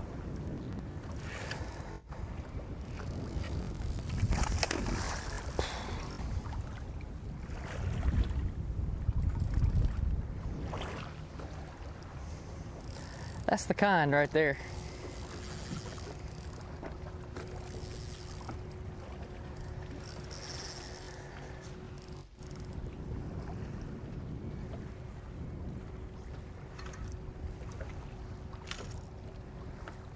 Shane, another one of those anglers, is fishing off that Metro Flat area along with David Mullins, the Johnson brothers.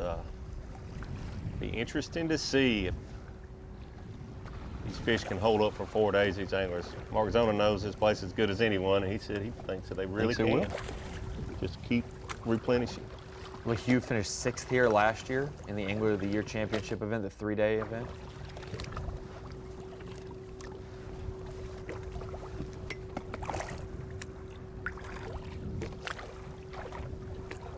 Boy, that's a nice fish.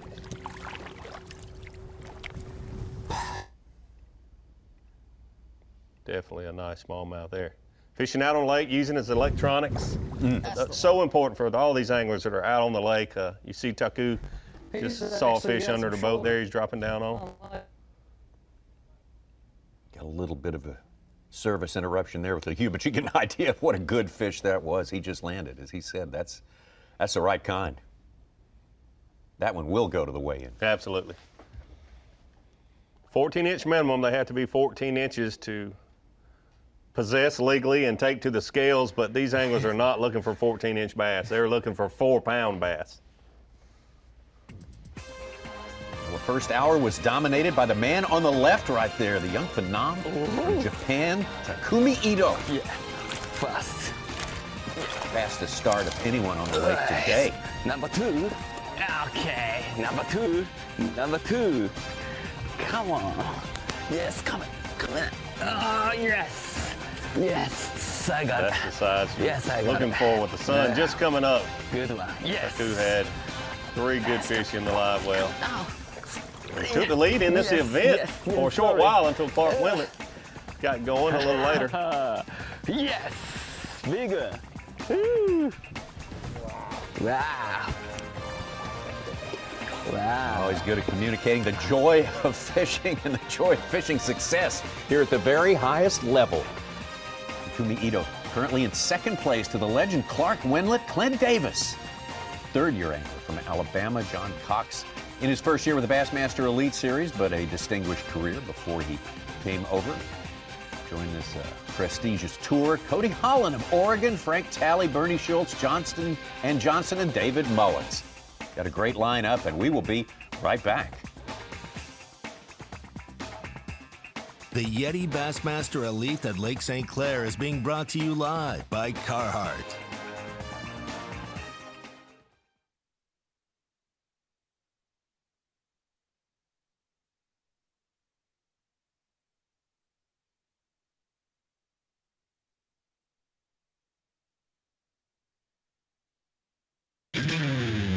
Born in Japan, Sunline has over a 40-year history of making the best fishing lines.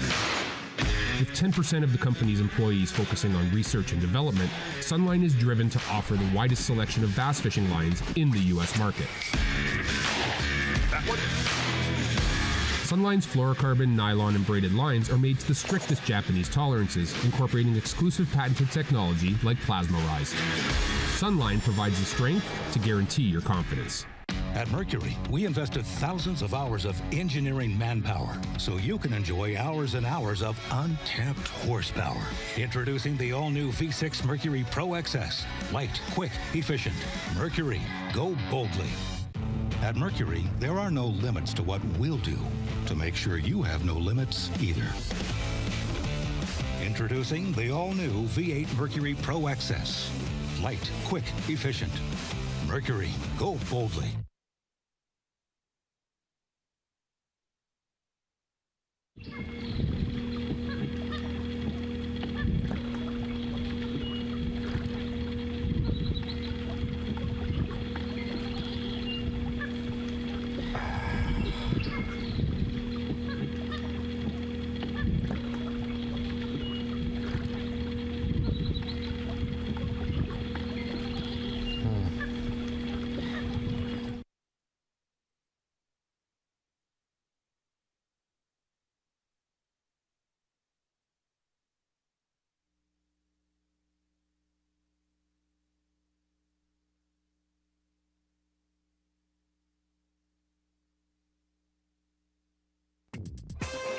The YETI Bassmaster Elite at Lake St. Clair is brought to you by Humminbird, Mercury, Minn Kota, and by Talon. Skyline of Detroit you just saw in the background there, that is that gorgeous water of this incredible fishery known as Lake St. Clair. And in the St. Clair River, we have been on our leader after day number 1, John Cox, all morning long. And started out, took a while for things to get started. When the sun came out, he said things are going to start popping now, and so they did. Some of these other anglers really caught most of their fish early yesterday morning. John Cox caught nice fish all day long, just steady upgrades throughout the day. Kind of on that same pace today, so we expect to see him catching nice fish throughout the day. He said he had some areas that he did not even have to fish yesterday that he would probably fish today. He got to use most of yesterday afternoon to practice and look for more fish. Yes. Now live with John Cox.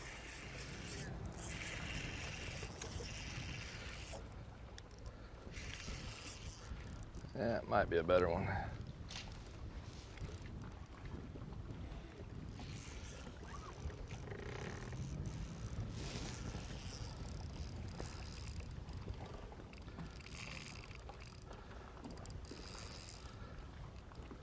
Wow, he has not moved this fish. Maybe they just moved up to that wall there.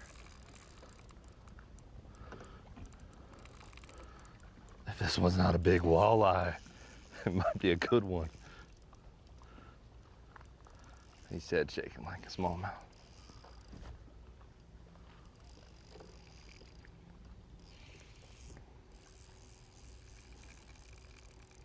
Wow. They are fighters.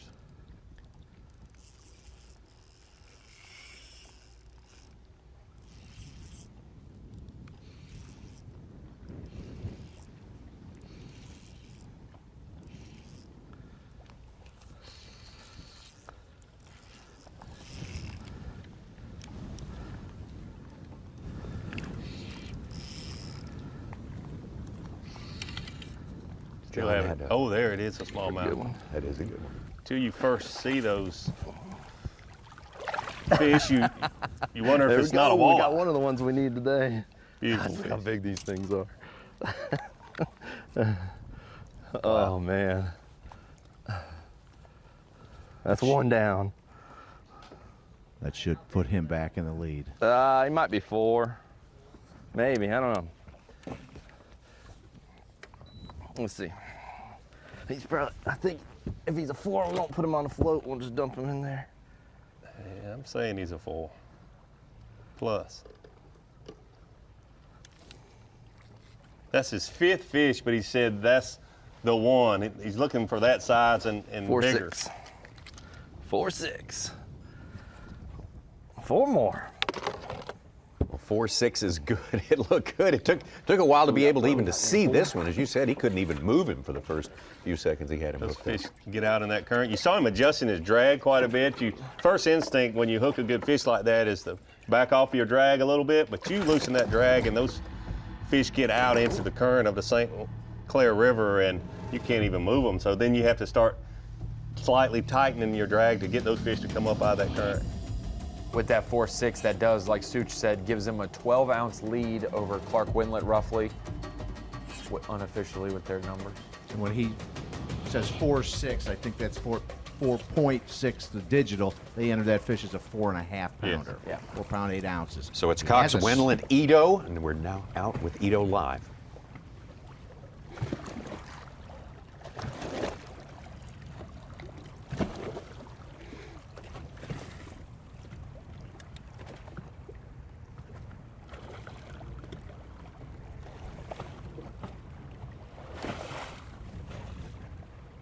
It's a great fishery. You see John Cox fishing right along the edge of the St. Clair River, and then you come out into the lake. Look at who? Who says this one's not so big? No.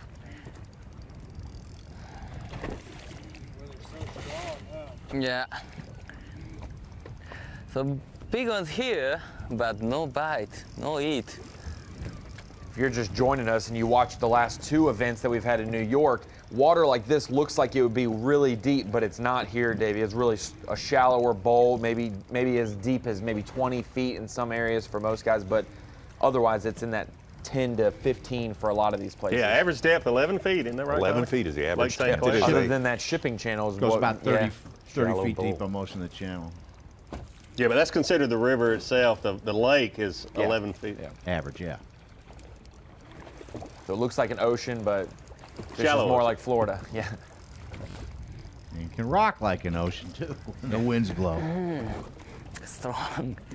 Well, not a big one, but Taco's having to spend some time with it.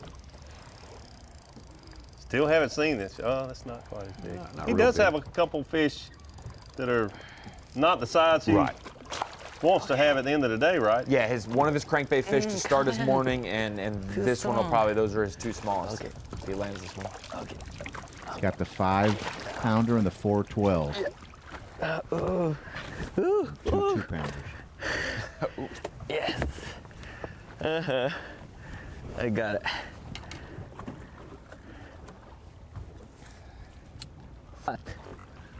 Good.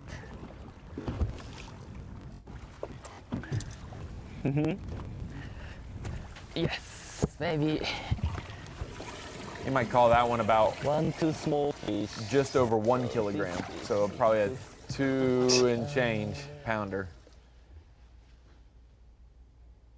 We're all messed up on our conversions here already. Yeah. Scottish angler. Oh, it's 2 stones. Back to John Cox, who had the luxury yesterday of catching a good limit before he went in the river. So when he got to the river, he could sort of freewheel it and go where he wanted to go and do the exploring he needed to do to set up today. And he is our leader right now. By 12 ounces, as Ronnie mentioned, ahead of Clark Winley. Great drone shot there. You can see he's in the river, but not very far from the mouth of Lake St. Clair. The river sort of braids out into different channels as it sort of turns into a delta and enters Lake St. Clair here. Largest delta in the Great Lakes system. Is that a fact? Right there. Such, St. Clair River. Such bringing the knowledge.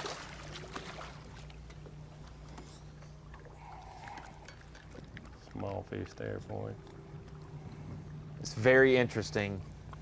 Last year we fished St. Clair, limited just to St. Clair and maybe up into the river just a little bit, each portion south and north. Everyone's kind of like, dang, everybody's on St. Clair. This year we opened up, you can go to Huron. No one goes to Huron because St. Clair's that good. And so that's what it's interesting how good it's fishing lately.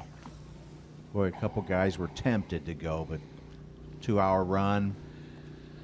Yeah, but you're right, Ron. It is interesting, but it changes from year to year is what is so amazing about it, that one year Lake Huron seems to be the place you need to be, the St. Clair River the next well, year. we just, the lake we're still in the itself. same area. We just caught one like 4 1/4 or so, almost 4 1/2. I hate to leave this area and start running around because I know there's some good ones here. But we're gonna fish up a little bit further, and then I think we're gonna go run some stuff, and we'll come back a little bit later and try it again a little later.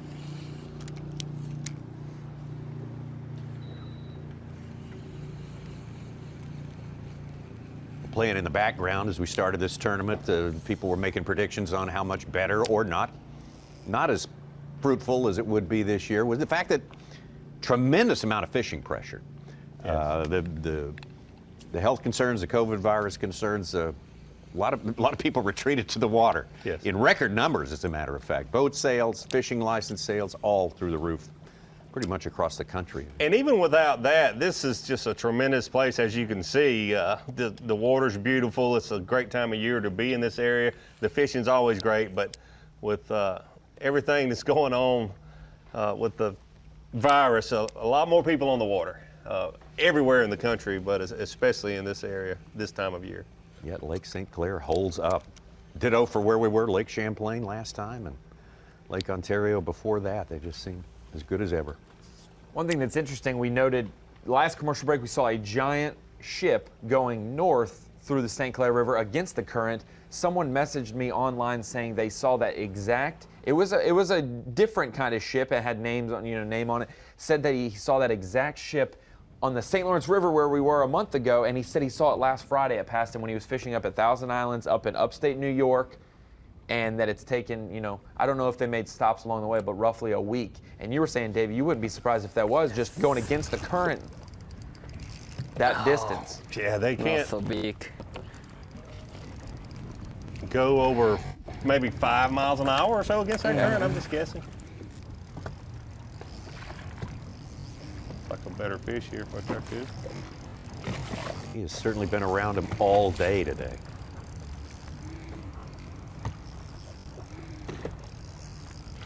Had never fished Lake St. Clair until this year. He came, we have a off-limits period right before the tournament that you're not allowed to be on the water if you're an elite angler, but before that off-limits period, he said he spent 10 days graphing and mapping Lake St. Clair.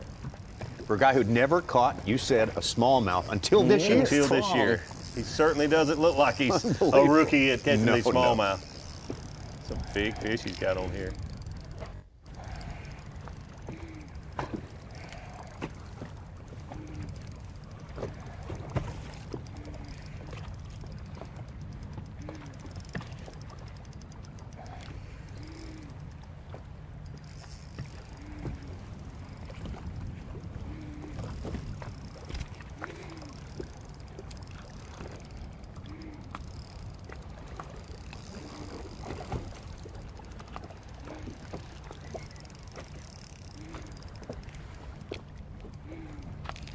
Spent a lot of time with him on Lake Ontario a couple of events ago, and very careful with his light tackle, getting these smallmouth into the boat. Yes, he is. Sorry. Makes it very interesting not being able to use a dip net to have to land these smallmouth bass in the waves of Lake St. Clair. Maybe. No. Not going to help him. So, Would have to be bigger than his smallest fish he already has in the live well in order to okay. make the grade, and that one doesn't. Go back up into the St. Clair River, past John Cox, all the way to Illinois' Chad Morgan-Taylor. Well, Chad actually now making his home at Table Rock Lake in Missouri. Illinois native. It's in a very, say, well-known area there where actually the St. Clair River splits into that, to start that delta into those three arms, the North Channel, the Middle Channel, and the South Channel. He worked as a fireman in Illinois.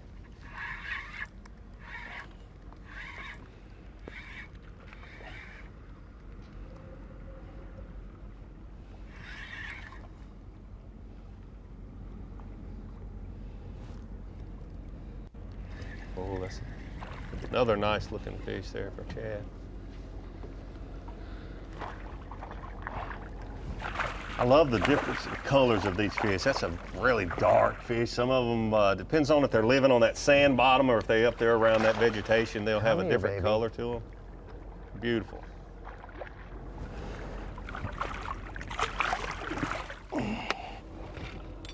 Good one, too. Yes, it is. Another decent one. I'd say decent. Yeah.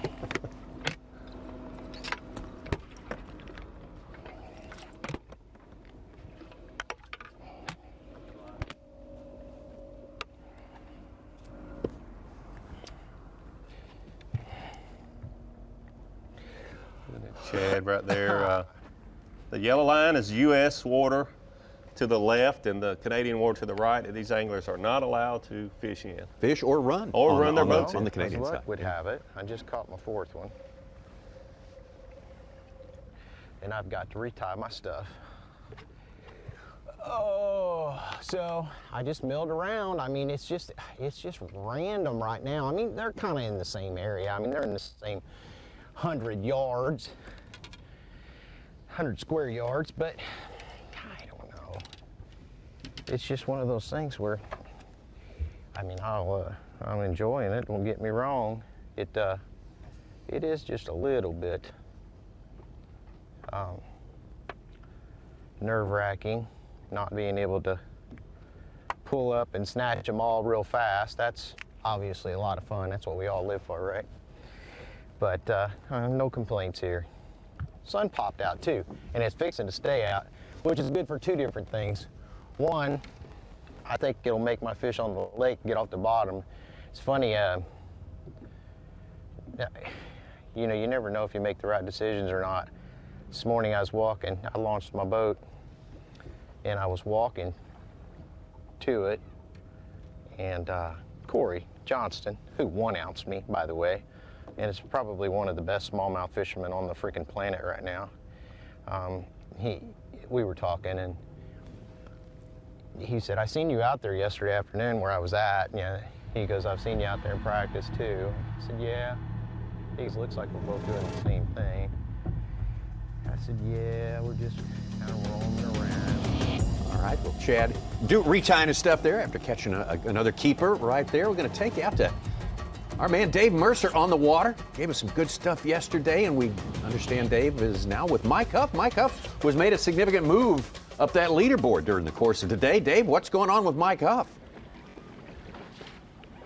Well, hanging out with second-year Elite Series Pro Mike Huff, and it's all about critical decisions, guys. We talk about it all the time, and we talk about how often these fish change, but sometimes something you learn on day number one puts you through on day two. He said he stopped here yesterday, and about 1 o'clock in the afternoon, and he caught 7 fish, culled kind of everything he had in the boat, and said, I'm going to start here. Started here first thing this morning, having a much better morning here today, but as we just talked a minute ago, this area is going to get pretty sporty. I mean, Metro Park is right there, and about 1 o'clock this afternoon, there will be the biggest parade of scarabs and donzies ever come out here, creating an absolute circus out here. That and the wind blasting in this area is going to make it pretty sporty, but so far, Mike Huff off to a good start here on day number 2. Well, Dave, when that big flotilla starts forming out there, off, as you say, off from Metro Park. I mean, we're talking about the big tanker ships coming through here and actually improving, causing bites. Does this cause bites or just consternation on the part of the anglers? You know, Lake St. Clair, in my opinion, this is a rule-breaking lake. It's one of those lakes where there's a lot of things that happen here that just kind of break the rules. And one of the things that I learned here years ago, guys, is, I mean, you're going to have boats drive around you. It's going to be part of your week here. It doesn't matter whether it's those guys, whether it's competitors, whether it's charter boats. There's a lot of traffic on this body of water, but this is one of the odd ones. I remember an old dude told me years ago, he's like, every time a boat passes you on Lake St. Clair, and every time it's within a cast of you, you fire right at that motor. And I'm going to tell you, that is one of the tried and true Lake St. Clair techniques. I mean, you fire right at that motor, and as that motor spins, I mean, it's moving. I mean, this is the biggest featureless lake there is. I mean, there's nothing really to hold these fish, and that's why these anglers are having to move so much. But anything can trigger them to bite, and that boat running through there, I mean, it stirs it up, and you can cash in on a few good bites here just casting at those boats passing you. So if you can stand up, I mean, and Mike Huff, he's hooked up right now, actually. Hooked up right now. And one of the things that is pretty cool about Mike Huff here, he is not fallen for that myth. You know, you look at a lot of our pros out here, I mean, they will not put a butt seat on the front. They will bounce around, and it is an incredible display of athleticism. So Mike Huff taking advantage of that butt seat, and let's see what he's got here. Lost one, just over 5 pounds, he said a few minutes ago, trying to get a better one here. Looks like Mike Huff's got a cullen fish in the boat right there, and we're going to hang with him for a little while here. Good start. All right, thank you. Thank you, Dave Mercer. Good report from Mike Huff. Charging Mike Huff, adding to his bounty right there. Obviously, Dave Mercer at the right place at the right time, and giving us a timeline for what's about to happen just off of Metro Park out there. So we will be looking at that and see what the results of increased boat traffic are going to be. Yeah, Huff has jumped from 52nd to about 14th right now. Man, that's strong. The boat traffic can certainly be a factor out on that lake, but as those boats go up and down the St. Clair River with those bulkheads and seawalls, it gets very interesting in the river itself this afternoon, and especially tomorrow, being Saturday. John Cox hooked up right now. I was hoping it was a big one.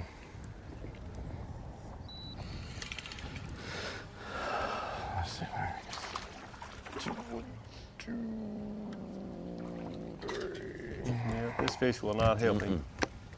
Ooh. Ooh. Oh, I'm not gonna get that one back. Keep in mind, he's got a lot of areas along the shoreline here of the St. Clair River, and he's only fished that one so far today. Lots more fishing to come for John Cox. John Cox just under 40 pounds, probably does have 40 pounds in actual weight right there. And a lead by ounces ahead of Clark Wendland. Taku Ito definitely be a big part of the scene. Cody Holland from Oregon making his way up into that deep into the top 10 today. We'll be back with more from Lake St. Clair. The YETI Bassmaster Elite at Lake St. Clair is being brought to you live by Carhartt.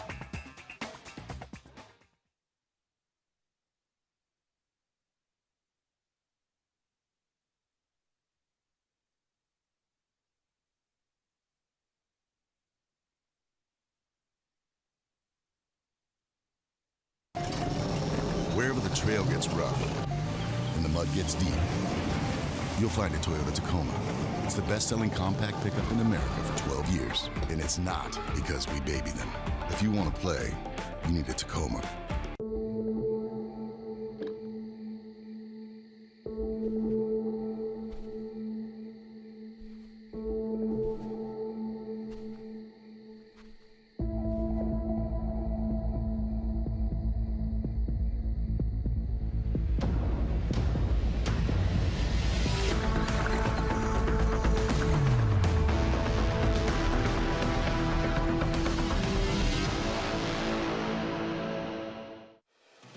It's been said that a bad day of fishing is better than a good day at work.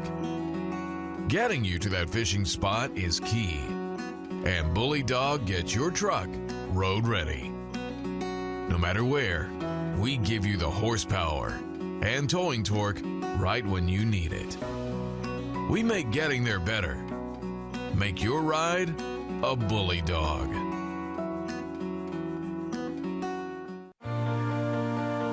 Your time on the water is precious. You return season after season to make unforgettable memories. Fight a few fish, reconnect with friends, and recenter yourself. If you count on having this time, you need an outboard you can count on to power it. That's why boaters stay with Yamaha for the long run, for life. They know reliability starts here.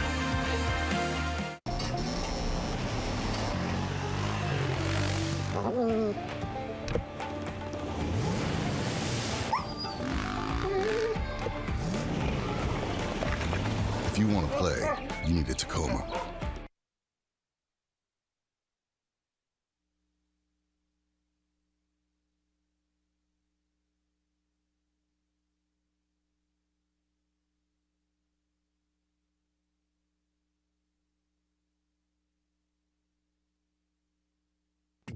You're watching the YETI Bassmaster Elite at Lake St. Clair, being brought to you live by Carhartt. Bassmaster live at one of the fish catchingest tournaments we have seen this year, to be sure. Lake St. Clair, legendary Lake St. Clair. You see our leader pictured above there, John Cox. Today's coverage, the morning session continues for a little more than, right on another hour. We'll go all the way up till 10 a.m. Eastern time. We'll take our midday break. That's for an hour, and then we will return at 11 Eastern time and take you all the way to 2 Eastern. 3 hours of afternoon fishing as well. Full 8-hour day. All these anglers will have full field out there, 85 anglers today. But after today's weigh-in, we'll cut it down to 40. And those 40 alone will fish on Saturday and only 10 with a finale on Sunday. Championship Sunday. And John Cox, a man who's met with much success in the world, the top level of fishing, and made his move to the Bassmaster Elite Series this year, now sits atop our leaderboard with just under 40 pounds. Part of the speculation coming into this was, would they be able to reach 100 pounds for the first time ever with smallmouth? I wouldn't rule it out. Everyone was ruling it out before we started, but it's possible. This was earlier this morning with Cox, by the way. Seeing so many 20-pound stringers weighed in yesterday, 18 as a matter of fact. John Cox, we see right here from earlier this morning, had 24 pounds. That's just 5 smallmouth bass weighing 24 pounds yesterday. And this morning he's already up to 18, 19 pounds or so with 5 fish, and has just fished a fraction of the areas that he plans to fish throughout the day. Saw some fish, actually came up schooling here this morning. And what's unusual, especially when you think about August, the fishing has been better in the afternoon. Typically, when you think August fishing, the morning is absolutely the best. But how big these things are. For John Cox and a lot of these other anglers, the afternoon has been the best. Man. John Cox is definitely a shallow water specialist. That's his reputation, but he's going to show us right now. Our Skeeter Boats Taste the Bake, how he's catching them here. It's been amazing how you can't find these anywhere. I mean, they are just, I mean, everybody's using them. Our whole field's using them. What a lot of people don't realize, I mean, I catch all my largemouth on it too. So, I mean, Berkeley definitely nailed it when they came out with the max scent. And I mean, I've tried, because for a while I was like, man, there's no way it could be that good. And man, I just kept trying it and trying other stuff, and boy, it does work so much better than anything else.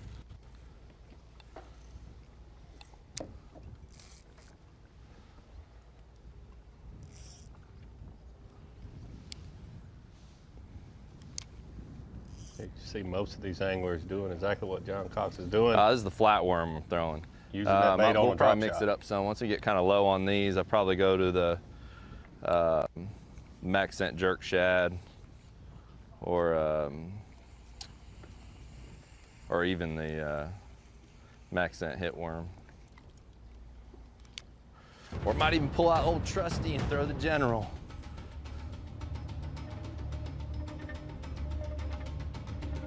These are goby imitators by and large, David? Most of them, yes. Get back out to Taku-Ito. On the contrary, when we see the crankbait fish that we see get caught in the afternoon, early mornings, more perch imitators, yeah. And then, surprising to see Clark Winnett throwing a crawfish-colored crankbait, and there are lots of crawfish, obviously, in Lake St. Clair. Yes.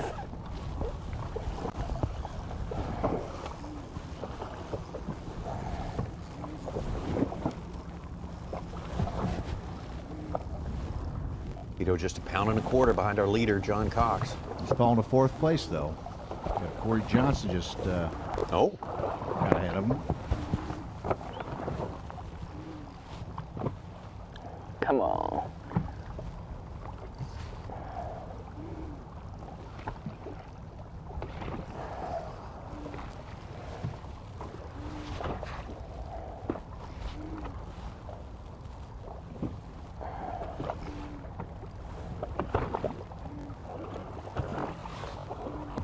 Smallmouth are such fighters.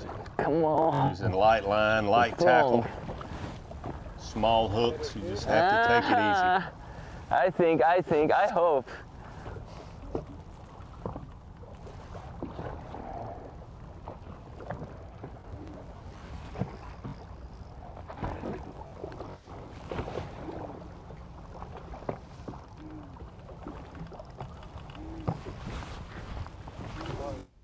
Good fish? Okay.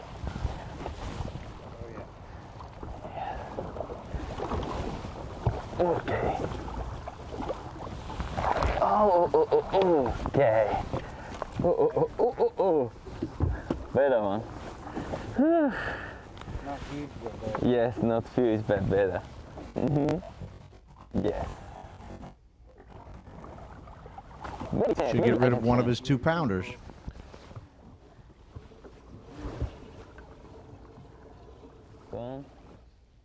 Easy. That should definitely help him a pound. Yeah, you're right, Such. It'll get rid of one of his 1 kilogrammers. Oh, a kilogram.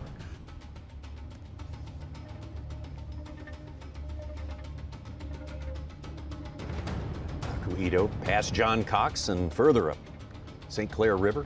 It's a battle between Lake St. Clair and the St. Clair River. The river versus open water today. We love it. Yes.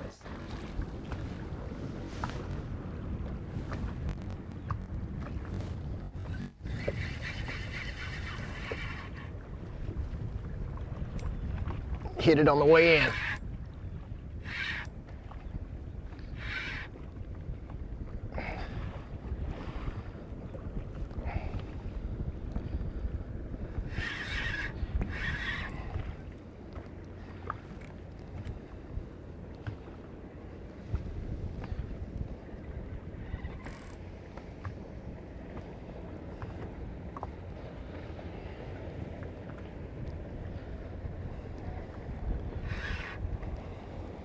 one thing about the challenge between the lake and the river, it even takes longer to land these smallmouth bass in the river. Oh, buddy, you're not that big.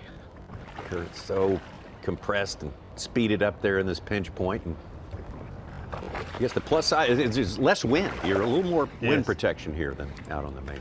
But I do want you. Lake, although the wind hasn't really troubled our anglers, it probably helps as much as it hurts. Been blessed with a great forecast for this event. Oh boy. There's number 5. He's bigger than I thought he was. He's a 3-ish. All right, there we go. I can remember several events when 20, 30-mile-an-hour winds have canceled our days. He busted. Yeah. He busted, and I threw to him, and of course he didn't hit it, and I was reeling it in, and I felt him chase it. I'm like, oh, he's got it.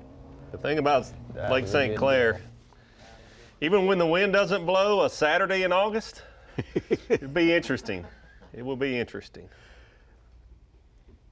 Well, both Dave Mercer and Mark Zona have warned us about what happens on Saturday out here. It's a spectacle.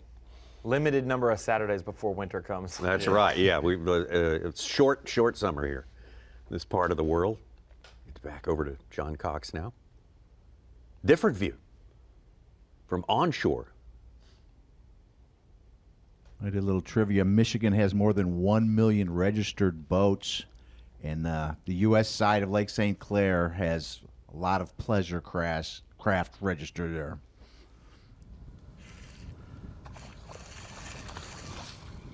Oh, he's a dark one.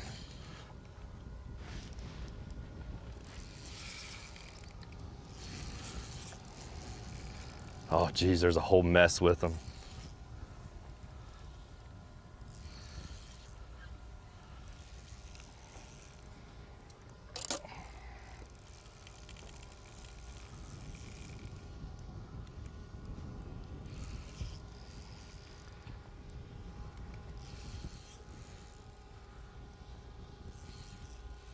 It's simply amazing to me that we're only seeing Chad. Boy, it's like I start holding my breath fighting these things.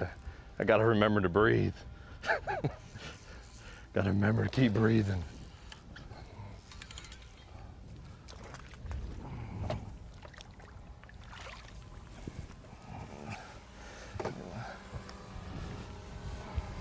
That fish will help him or not. Maybe just a little. Yeah, he's got about a 3 1/4 pound average going, so it might. It's not going to be a huge upgrade, a huge net of poundage at any rate.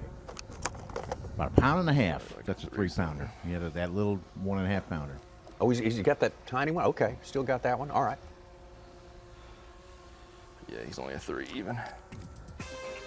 3 even. Replaces that 3-pounder. Gets rid of 1.5 pounds. Big upgrade for him. Still got a long way to go, though. Yep. We're going to have to replace a few more that are currently in that live well. Long time till weigh-in. A lot of time and a lot of movement up and down that leaderboard, no doubt. We will be right back.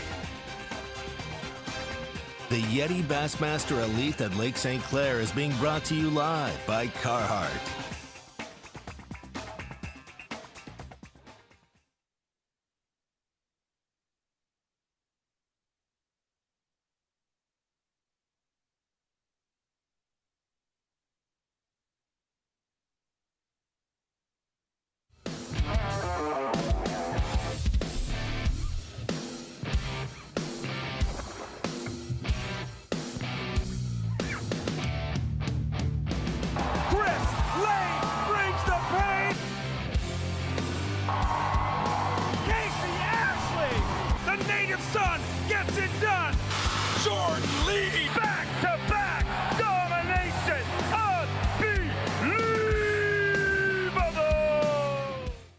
Over 70 years and 19 consecutive NMMA Consumer Satisfaction Awards, Skeeter continues to set the standard. And now, through October 19th, you can fall into savings with rebates of up to $1,500 on the FXR Limited, up to $2,500 on the FXR Apex, and double rebates of up to $3,000 on the ZX250. Fall into savings now through October 19th. Visit your local dealer or SkeeterBoats.com and fall into savings on the Skeeter boat of your dreams.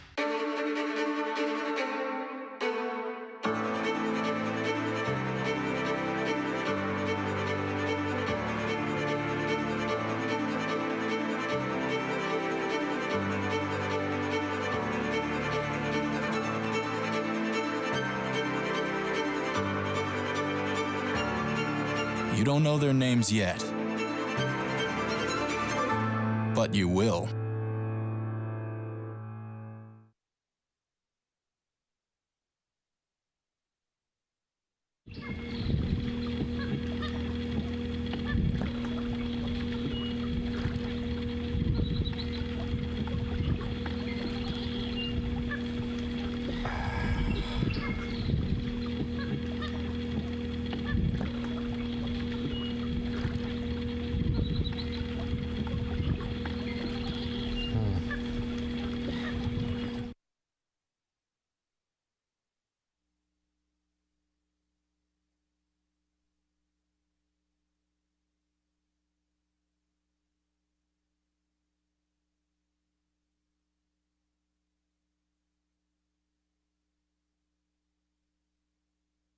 You're watching the Yeti Bassmaster Elite at Lake St. Clair, being brought to you live by Carhartt.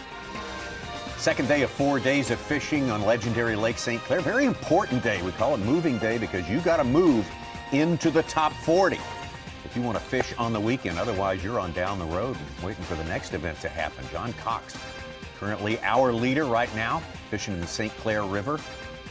On the main lake, Clark Wentland, Corey Johnston, Taku Ito, Chad Morgan Taylor, also in the river. So we got 2 in the river and 3 in the main lake among our top 5 right there. We saw Paul Mueller, and boy, that's a little boat and a big boat all together right there. It's a current. It's a good comparison, but I think I would yield to the big boat a little more than that. The big boats have the right of way. That's the hard and fast rule on the water. But boy, that is the scene. It's a unique place in all the world of fishing. It's a lot of different sites and a beautiful spot as well. Just one of the flattest places on the face of the earth. You never think of Detroit as being that flat, but boy, it is. If you've never been there, it's the bottom of an ancient sea from a long time ago. Just one of many things these anglers have to deal with while they're out there on public waters. John Cox leading a Bassmaster Elite Series event and has ships and small boats riding around. Yeah, 100 times the size of his craft there. Let's get back out on the water with Angler of the Year points leader, Takumi Ito.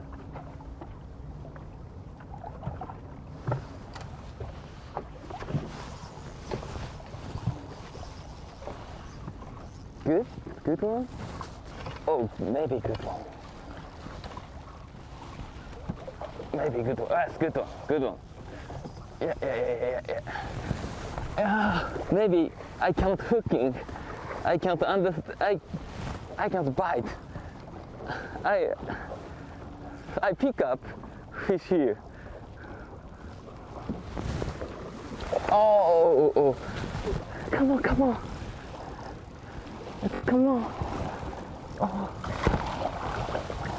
Oh.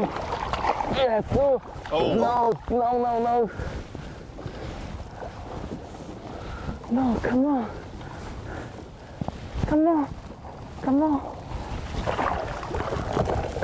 Yes. Yes. Good. Yes. Ooh. Okay. Yes.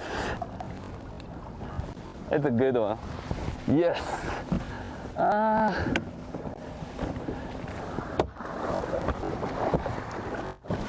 Now I understand bite. So pick up, fish. Oh, bite. Oh, danger. Yes. Good one.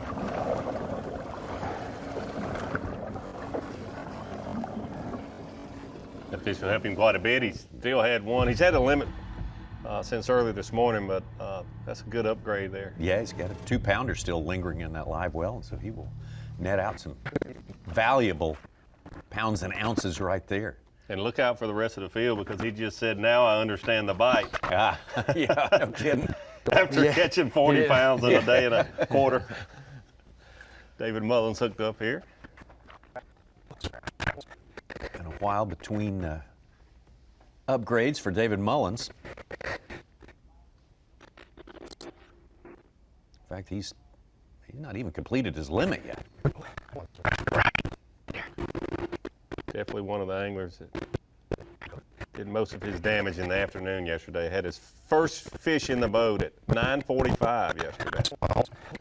Yeah, our second biggest fish of the day, a 5-pound 9-ouncer in his bag of 24 pounds 2 ounces. A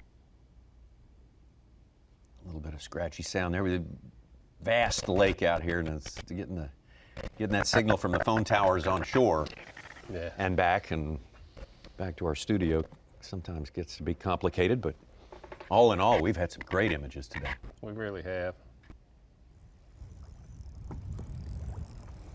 Of a beautiful, beautiful area. Look at that fat slob. Wow, what a smallmouth. No, no, no, no, no, no. That looks like a 5-pounder.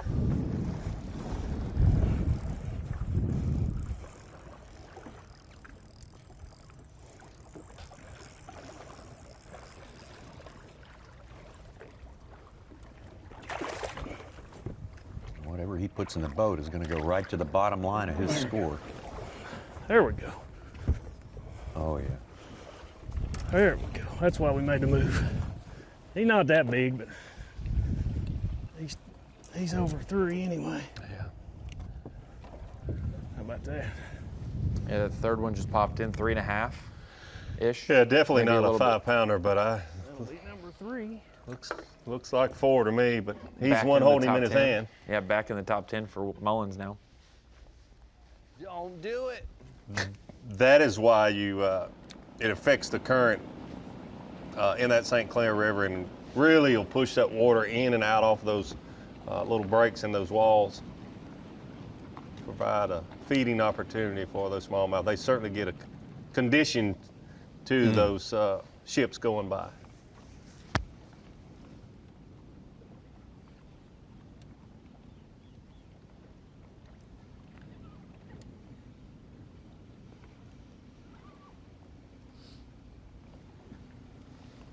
Now, in this situation, Davey, when you fished, did you like to keep your nose pointed into the current like Cox was earlier, or sometimes go back through and go with the current and it makes your bait do a little bit different? You're going to approach it a little bit different angles, but facing the current or going with it? Fishing slow like he's fishing, soft plastics, you almost have to hold your boat into the current to be able to make the presentation. I've actually thrown sprinter baits and crank baits, moving type baits in that river also, and you can go with the current, cover more water. Will not help.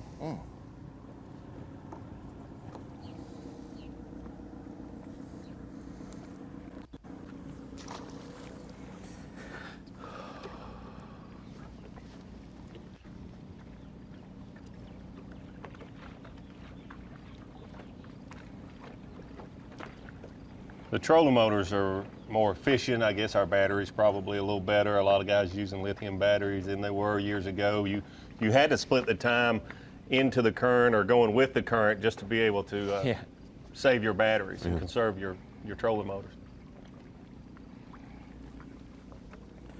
Let's see, weights. Some guys face issues up north in practice in the summertime when we're up here because the days are so long. Practice at 14, 15 hours with how bright it is. You feel like and the temperature is very bearable, so you want to just be out there as long as you can. You see often guys, they don't give it enough time to charge in the evenings. Tournament day different, you only have 8 hours to fish. And then you must remain off the water. You can't go back out. Definitely some long days in the summer up there. Month of June, 1st of July, when the days are the longest. Not seems dark like till it only stays 9:15. dark about 5 hours. Yeah, kind of sun just barely dips below the horizon. And now already we heard John Cox say it, they're already seeing leaves turning on the trees up there. Man, oh man. Summer's a precious thing in the northern reaches of the Great Lakes.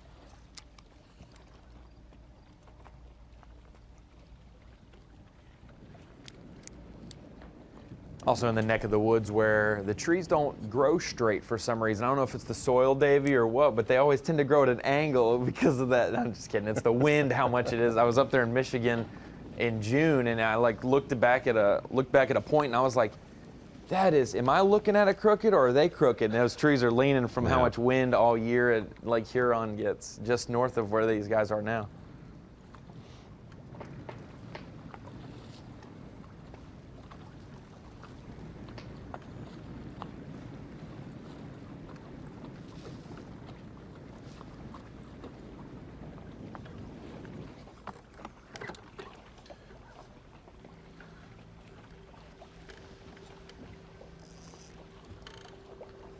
John Cox, just right on schedule. Oh, man. Steady upgrades throughout the day. Looks very comfortable out there operating in the St. Clair River. As you pointed out, Davey, it's almost shocking that there are so few anglers. It really is. And doing the two that are in there that we know of are doing quite well. Getting along with the big tanker ships and catching some big smallmouth. What a great place. Lake St. Clair. Day 2 action is going to continue. When we return, we will be back to show you some more of these anglers trying to make the top 40 by the end of this day. The YETI Bassmaster Elite at Lake St. Clair is being brought to you live by Carhartt.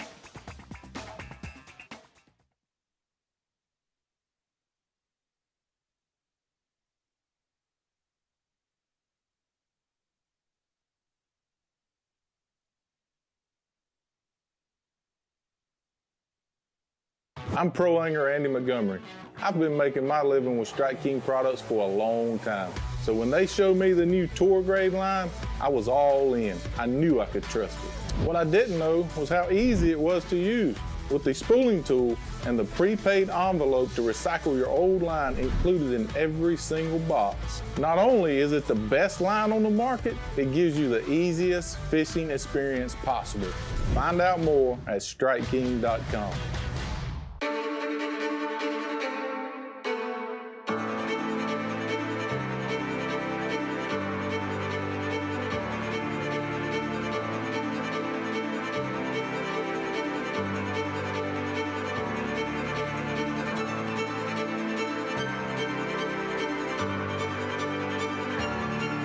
You don't know their names yet, but you will. Want to know the difference between power bait and other soft plastics? Ask the fish. Berkeley scientists have thousands of flavors tested on thousands of fish. Natural, man-made. Every bait that's ever hit the water. No matter the shape, size, or color, power bait is the only one that is scientifically proven. Fish bite and will not let go.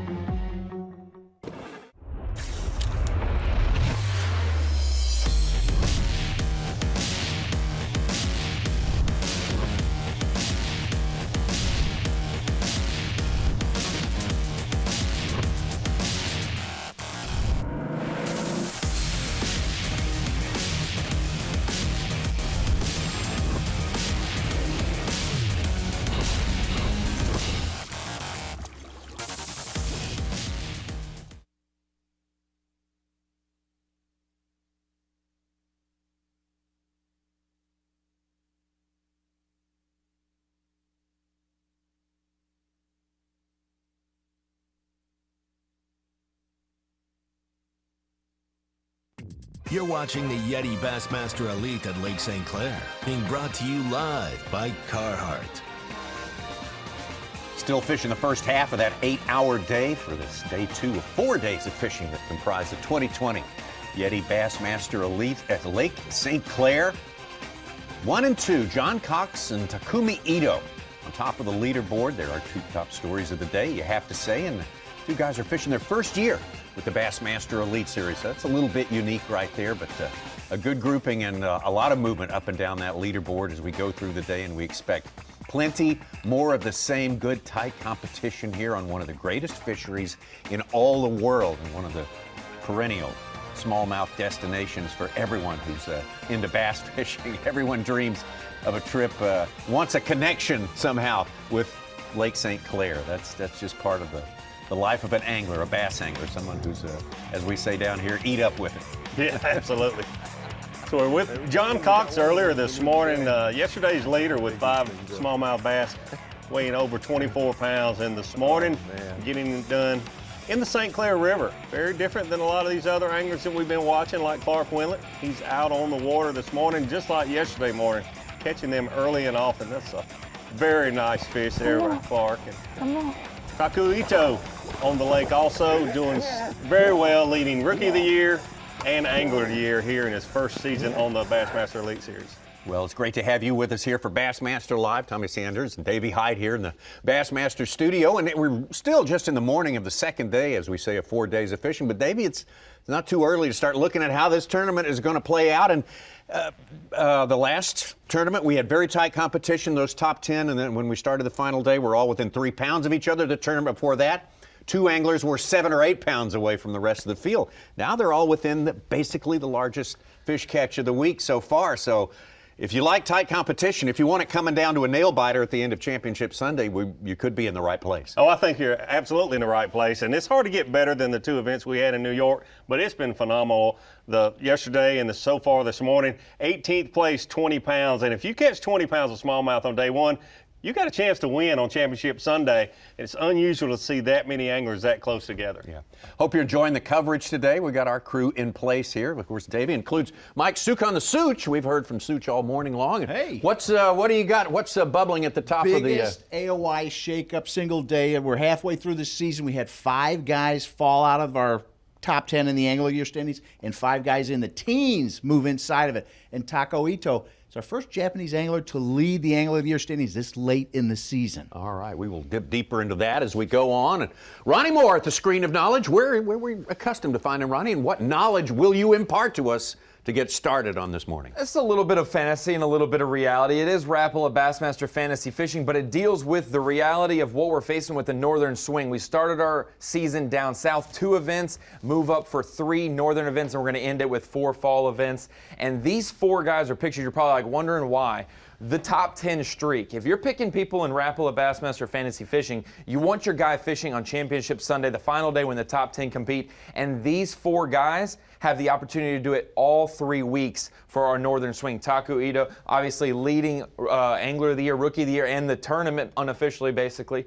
Corey Johnston and Brock Mosley, all 3 of these guys in the top 10 after day 1. So they got top 10s in New York, both events, and they're already in the top 10 this week as well. Brandon Polinick, our winner at the last event, got a top 10 to start the New York swing as well. In 60th, not where we expect him. He's gotten a 2nd place finish here before, but these 4 guys, most definitely the hottest anglers of our northern stretch of 3 tournaments so far. So they're ones to watch. If you've picked them on your fantasy team, you've been smiling ear to ear and probably kept them plugged in your spots since we started the northern swing. And you're one of those special dialed-in fantasy folks, just like our own Ronnie Moore right there. Absolutely. I literally was crying yesterday with how poor my fantasy team was. I'm very disappointed in myself. You'll get over it. We'll all get over it. Ray Hanselman's out there. Ray Hanselman had a great day 1. The angler from Texas. You get out there and you get some cranking going. Ray Hanselman is one of those guys to watch for sure. Well, 9:30, got one little dinky keeper. My starting hole, bait was still there, but the fish weren't there like they were yesterday, or they're not real fired up. We got a cloud cover and a little less wind. I'm gonna run a few of my other deals I found in practice. See if I can't jump another school of fish. But been pretty uneventful. Lost one good one, probably 4.5, 5 pounder. I don't know, it just come off. Not long after I hooked it, came by the boat and came off. But we're gonna keep trying, definitely.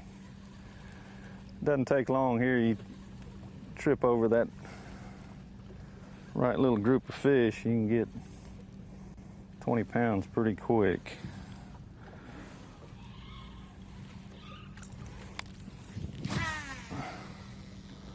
Go ahead. These David. smallmouth, they just move around so much. We've been fortunate to be on anglers catching them early and often this morning, but Ray Hanselman just a victim like I have been, and so many anglers. If you fish St. Clair very much, you find a group of fish, they'll be there one day and long gone the next. Well, Ray definitely found them yesterday on day number 1. We take you back to the weigh-in there, Metro Park, and Ray Hanselman bringing in 22 pounds and 3 ounces of smallmouth. And they're a solid 3rd place to start this day. That's exactly where you want to be. It's like he was catching 4-pounders all day long, seemed like. Really? Coming across Bass Track, yeah. A little bit slower today for Ray, but that's not to say he can't get it. And a little farther turned south around. for Ray than most of those guys in that Metro, just south of Metro. Sucker was down there. Back to John Cox. Live.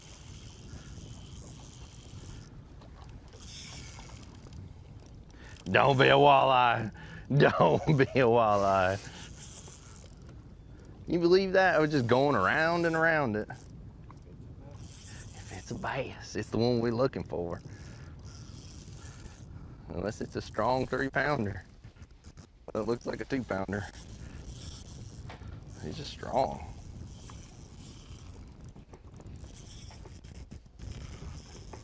Saying don't be a walleye. If you're just joining us yesterday, we saw these anglers catch a number of walleye. Mm-hmm. Can't take those to the scale. Big pike as well.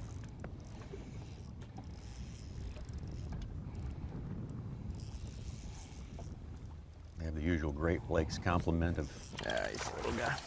big sheep's Oh, head. I was hoping he was a big one. Other critters like that. Not what John Cox is wanting. No, he's got in that current and they just so strong.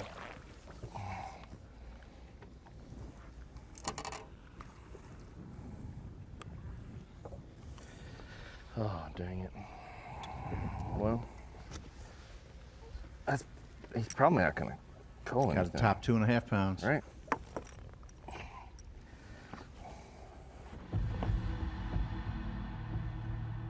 Be close, maybe ounces if Yeah, he's going to have to probably weigh or balance beam that fish.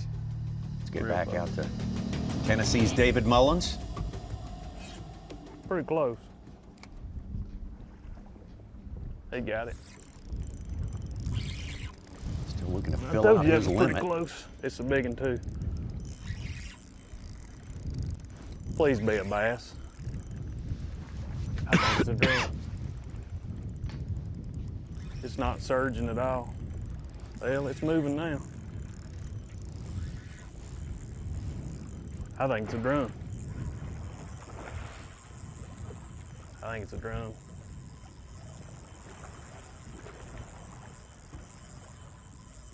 Has to be. I haven't caught a smallmouth that. I haven't caught one that strong yet. Coming around you. I think it's a drum. Has to be. I don't even know it's hooked.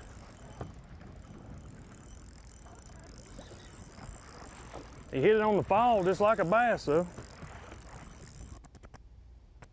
Well, like we say, there's other critters in there besides smallmouth bass. And they're all out there feeding. All we had to do was mention it, and their one jumps on for David Mullins right there. I hope he forgives us for bringing the bad luck to him there, but he'll be fighting that one for a few minutes there if it's one of those big ones, for sure. You have that hope that maybe it's not a drum, but you can definitely, after you catch a few smallmouth and a few drum, they have a different fight. They get that big wide profile turned to the current. They can wear you out there. Mm-hmm. Okay. I'm gonna have to retie when we get up to the next one. I'll probably just put some new leaders on since it's kind of slow.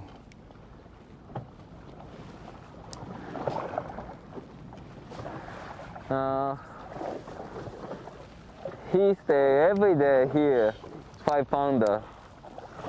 He stay every day, but no eat. He is always neutral, and maybe eat rock bass, so stuff, maybe stuff.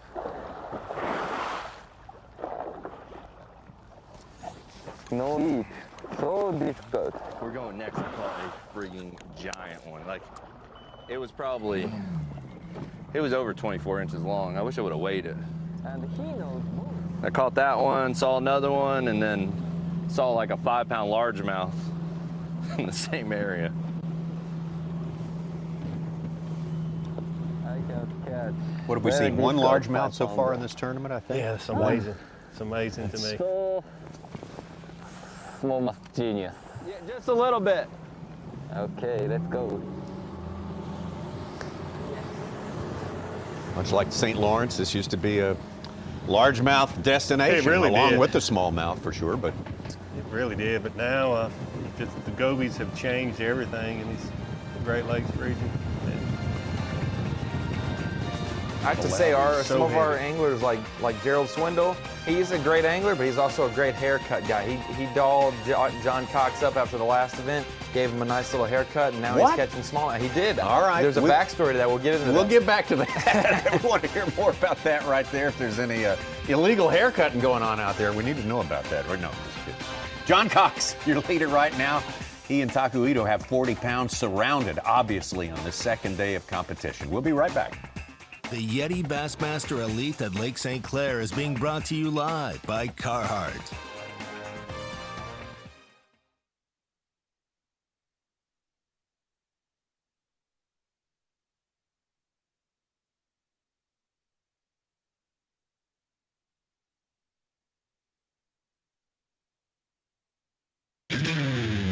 Born in Japan, Sunline has over a 40-year history of making the best fishing lines. With 10% of the company's employees focusing on research and development, Sunline is driven to offer the widest selection of bass fishing lines in the U.S. market. Sunline's fluorocarbon, nylon, and braided lines are made to the strictest Japanese tolerances, incorporating exclusive patented technology like plasma rise. Sunline provides the strength to guarantee your confidence. At Mercury, we invested thousands of hours of engineering manpower so you can enjoy hours and hours of untapped horsepower. Introducing the all-new V6 Mercury Pro XS. Light, quick, efficient. Mercury, go boldly. At Mercury, there are no limits to what we'll do to make sure you have no limits either. Introducing the all-new V8 Mercury Pro XS. Light, quick, efficient. Mercury, go boldly. It's been said that a bad day of fishing is better than a good day at work. Getting you to that fishing spot is key. And Bully Dog gets your truck road ready. No matter where, we give you the horsepower and towing torque right when you need it. We make getting there better. Make your ride a Bully Dog.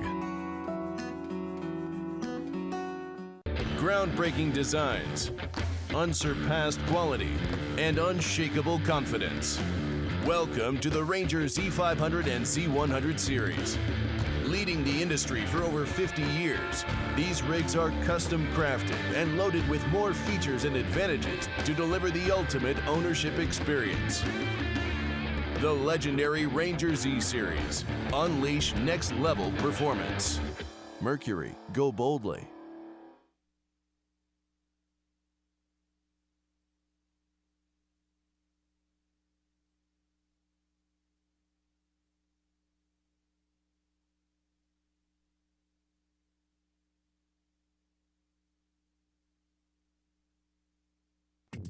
You're watching the Yeti Bassmaster Elite at Lake St. Clair, being brought to you live by Carhartt. Happy Friday to you. It's a happy Friday if you love to see people catching big smallmouth bass on one of the top destinations in the world, no doubt about it. Dad, Morgan Taylor, currently in 5th place right here. Come here, you big old rascal. Look, yo. Fishing in the St. Clair River. He and John Cox, the only 2 anglers that we've seen so far in the St. Clair River, and Dad Morgan Taylor having a great northern swing. Yeah, in the last 10 days of competition on the northern swing, he's moved from 73rd in points to 25th Wow. after yesterday's weigh-in. Boy, he has done his work this first half of the season. Got to be around the 40th spot in those Angler of the Year points when it's all said and done, when the regular season's done. You want to make it to the World Championship. He is gone Bassmaster from Classic.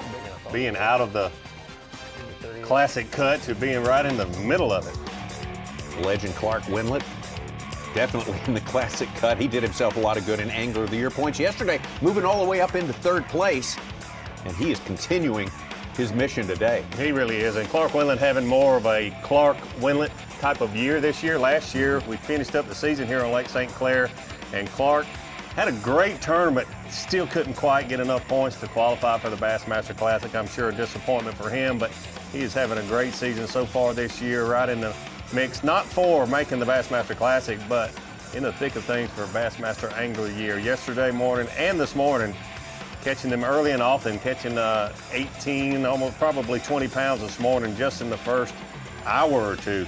Big deal for him today is to try to upgrade throughout the day, because yesterday he weighed in probably what he caught in the first hour and a half, where some other guys were, like John Cox, were able to upgrade throughout the day. Unofficially, the biggest total of the day, Clark Wendlandt right there, Taku Ito.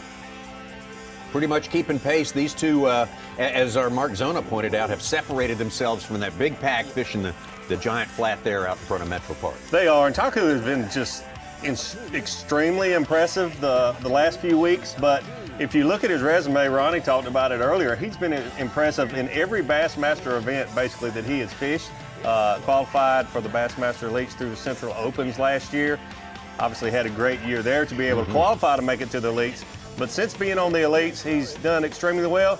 Even more impressed after talking to Taku last night, never caught a smallmouth bass until this year, and he looks like a veteran out on the Bassmaster Elite Series trail, catching these smallmouth bass, taking it very easy with them on the spinning tackle, getting them in a boat, which is difficult when the waves out on Lake St. Clair without a dip net.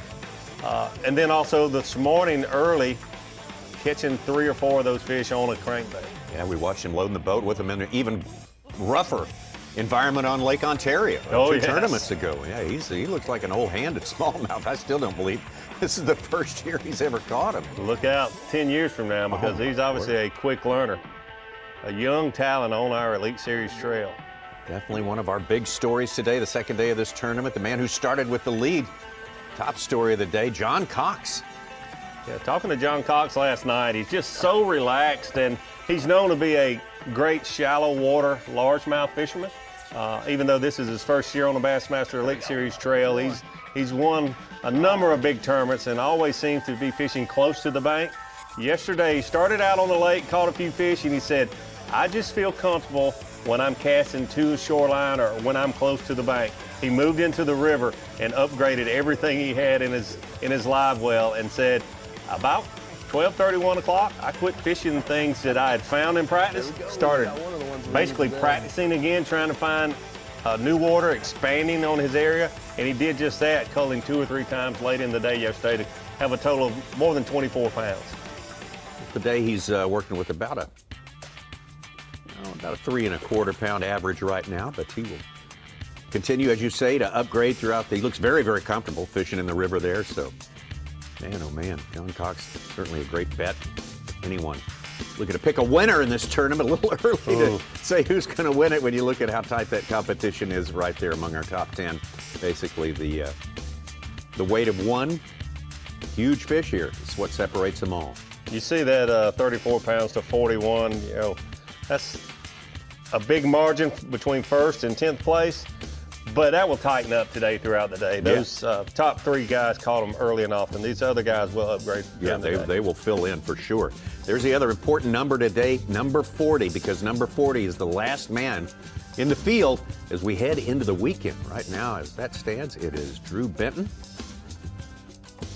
He's a man right on that limit right now. As a matter of fact, we got a little bonus coverage for you. B&W Trailer Hitches on the line with Drew Benton. So, Drew, give us kind of a lay of the land. What's day 2 and how's it working for you today? Man, it seems it's been a little bit tougher today for me, Tommy. I don't know if it's the pressure that's got to them. I've kind of slid out from the main area. There was seemed like 20 boats around me this morning, and they had thinned out yesterday mid-morning, and that's when I caught most of them. Today, every fish he dropped to would just swim off. You could tell the pressure's kind of getting to him, so we slid out a little bit out from there, and I just filled my limit out. I got somewhere around 13 to 14 pounds. So Drew, heard you mention that you caught some early yesterday. We saw you catching some early from other cameras that you were close to, and then also later in the afternoon. Do you expect to catch them better in the afternoon? Your practice, did it show that the afternoon bite was better or early morning? Well, it seemed like to me, as long as you had sunlight, you know, like it's bright right now, they got up off the bottom. I could see them on my electronics really well and drop to them and catch them.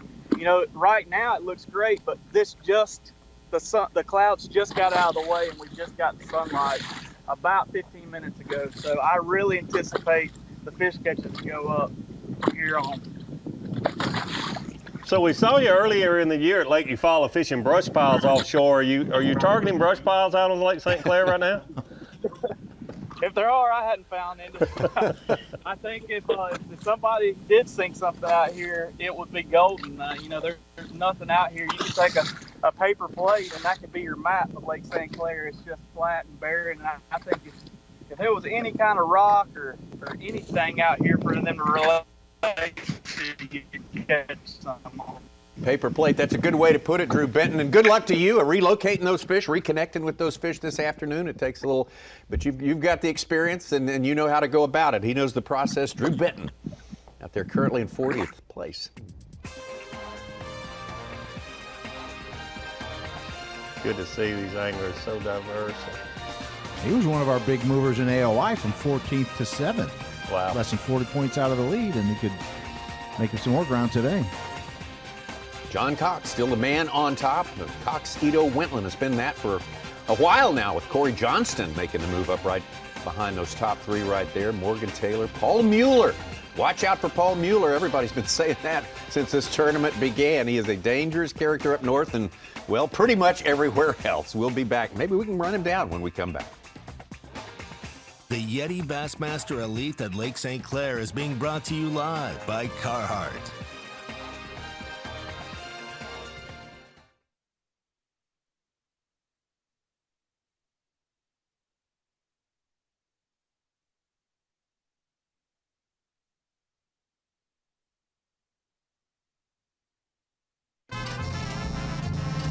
What do a taco and a taco truck have in common?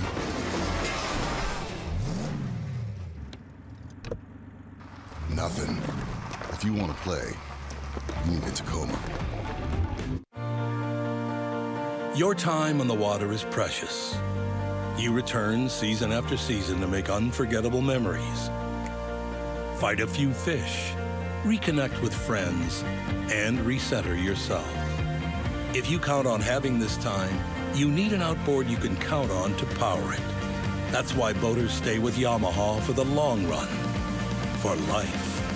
They know reliability starts here.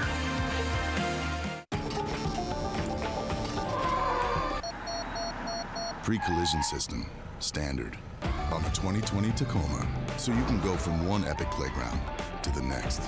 If you want to play, you need a Tacoma.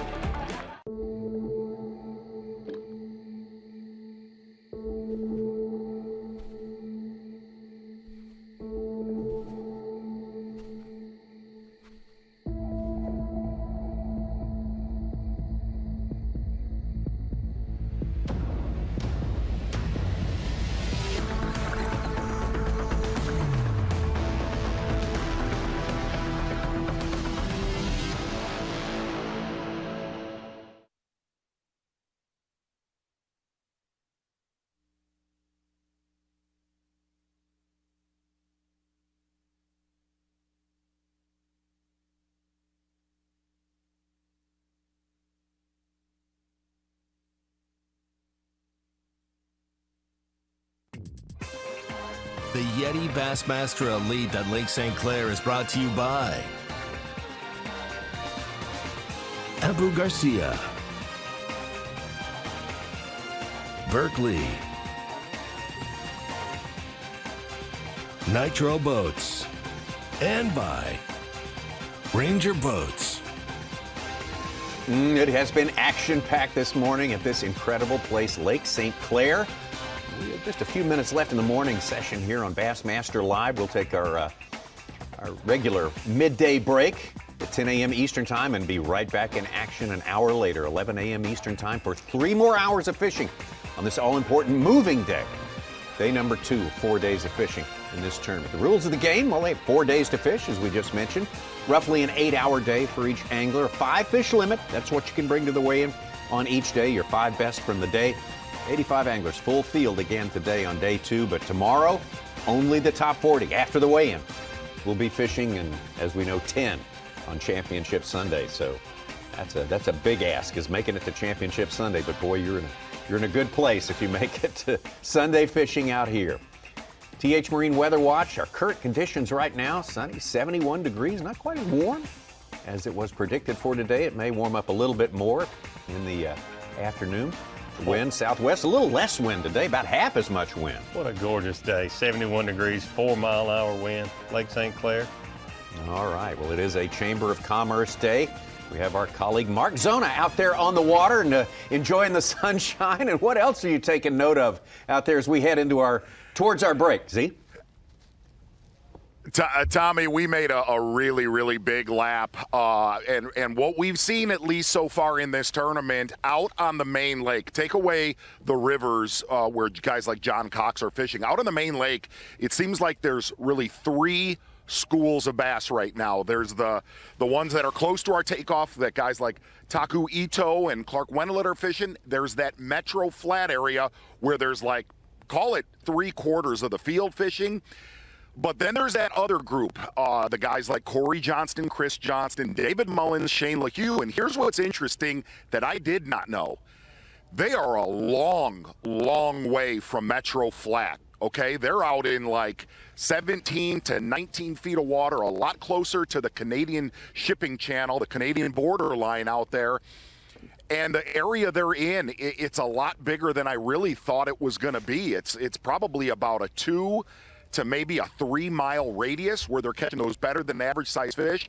And the other thing is David Mullins last night sent me a text of a picture of what looked like a Norway lobster, Tommy, a langoustine, I think they call them, right? Yes, right, yeah. And here's what's interesting is there are migrations of crawdad on this lake that really migrate around the lake. And we always talk about how these giant schools of 4 to 5 pound smallmouth, how they migrate. Well, they migrate by literally chasing their forage. I heard you talking to Drew Benton asking about brush piles.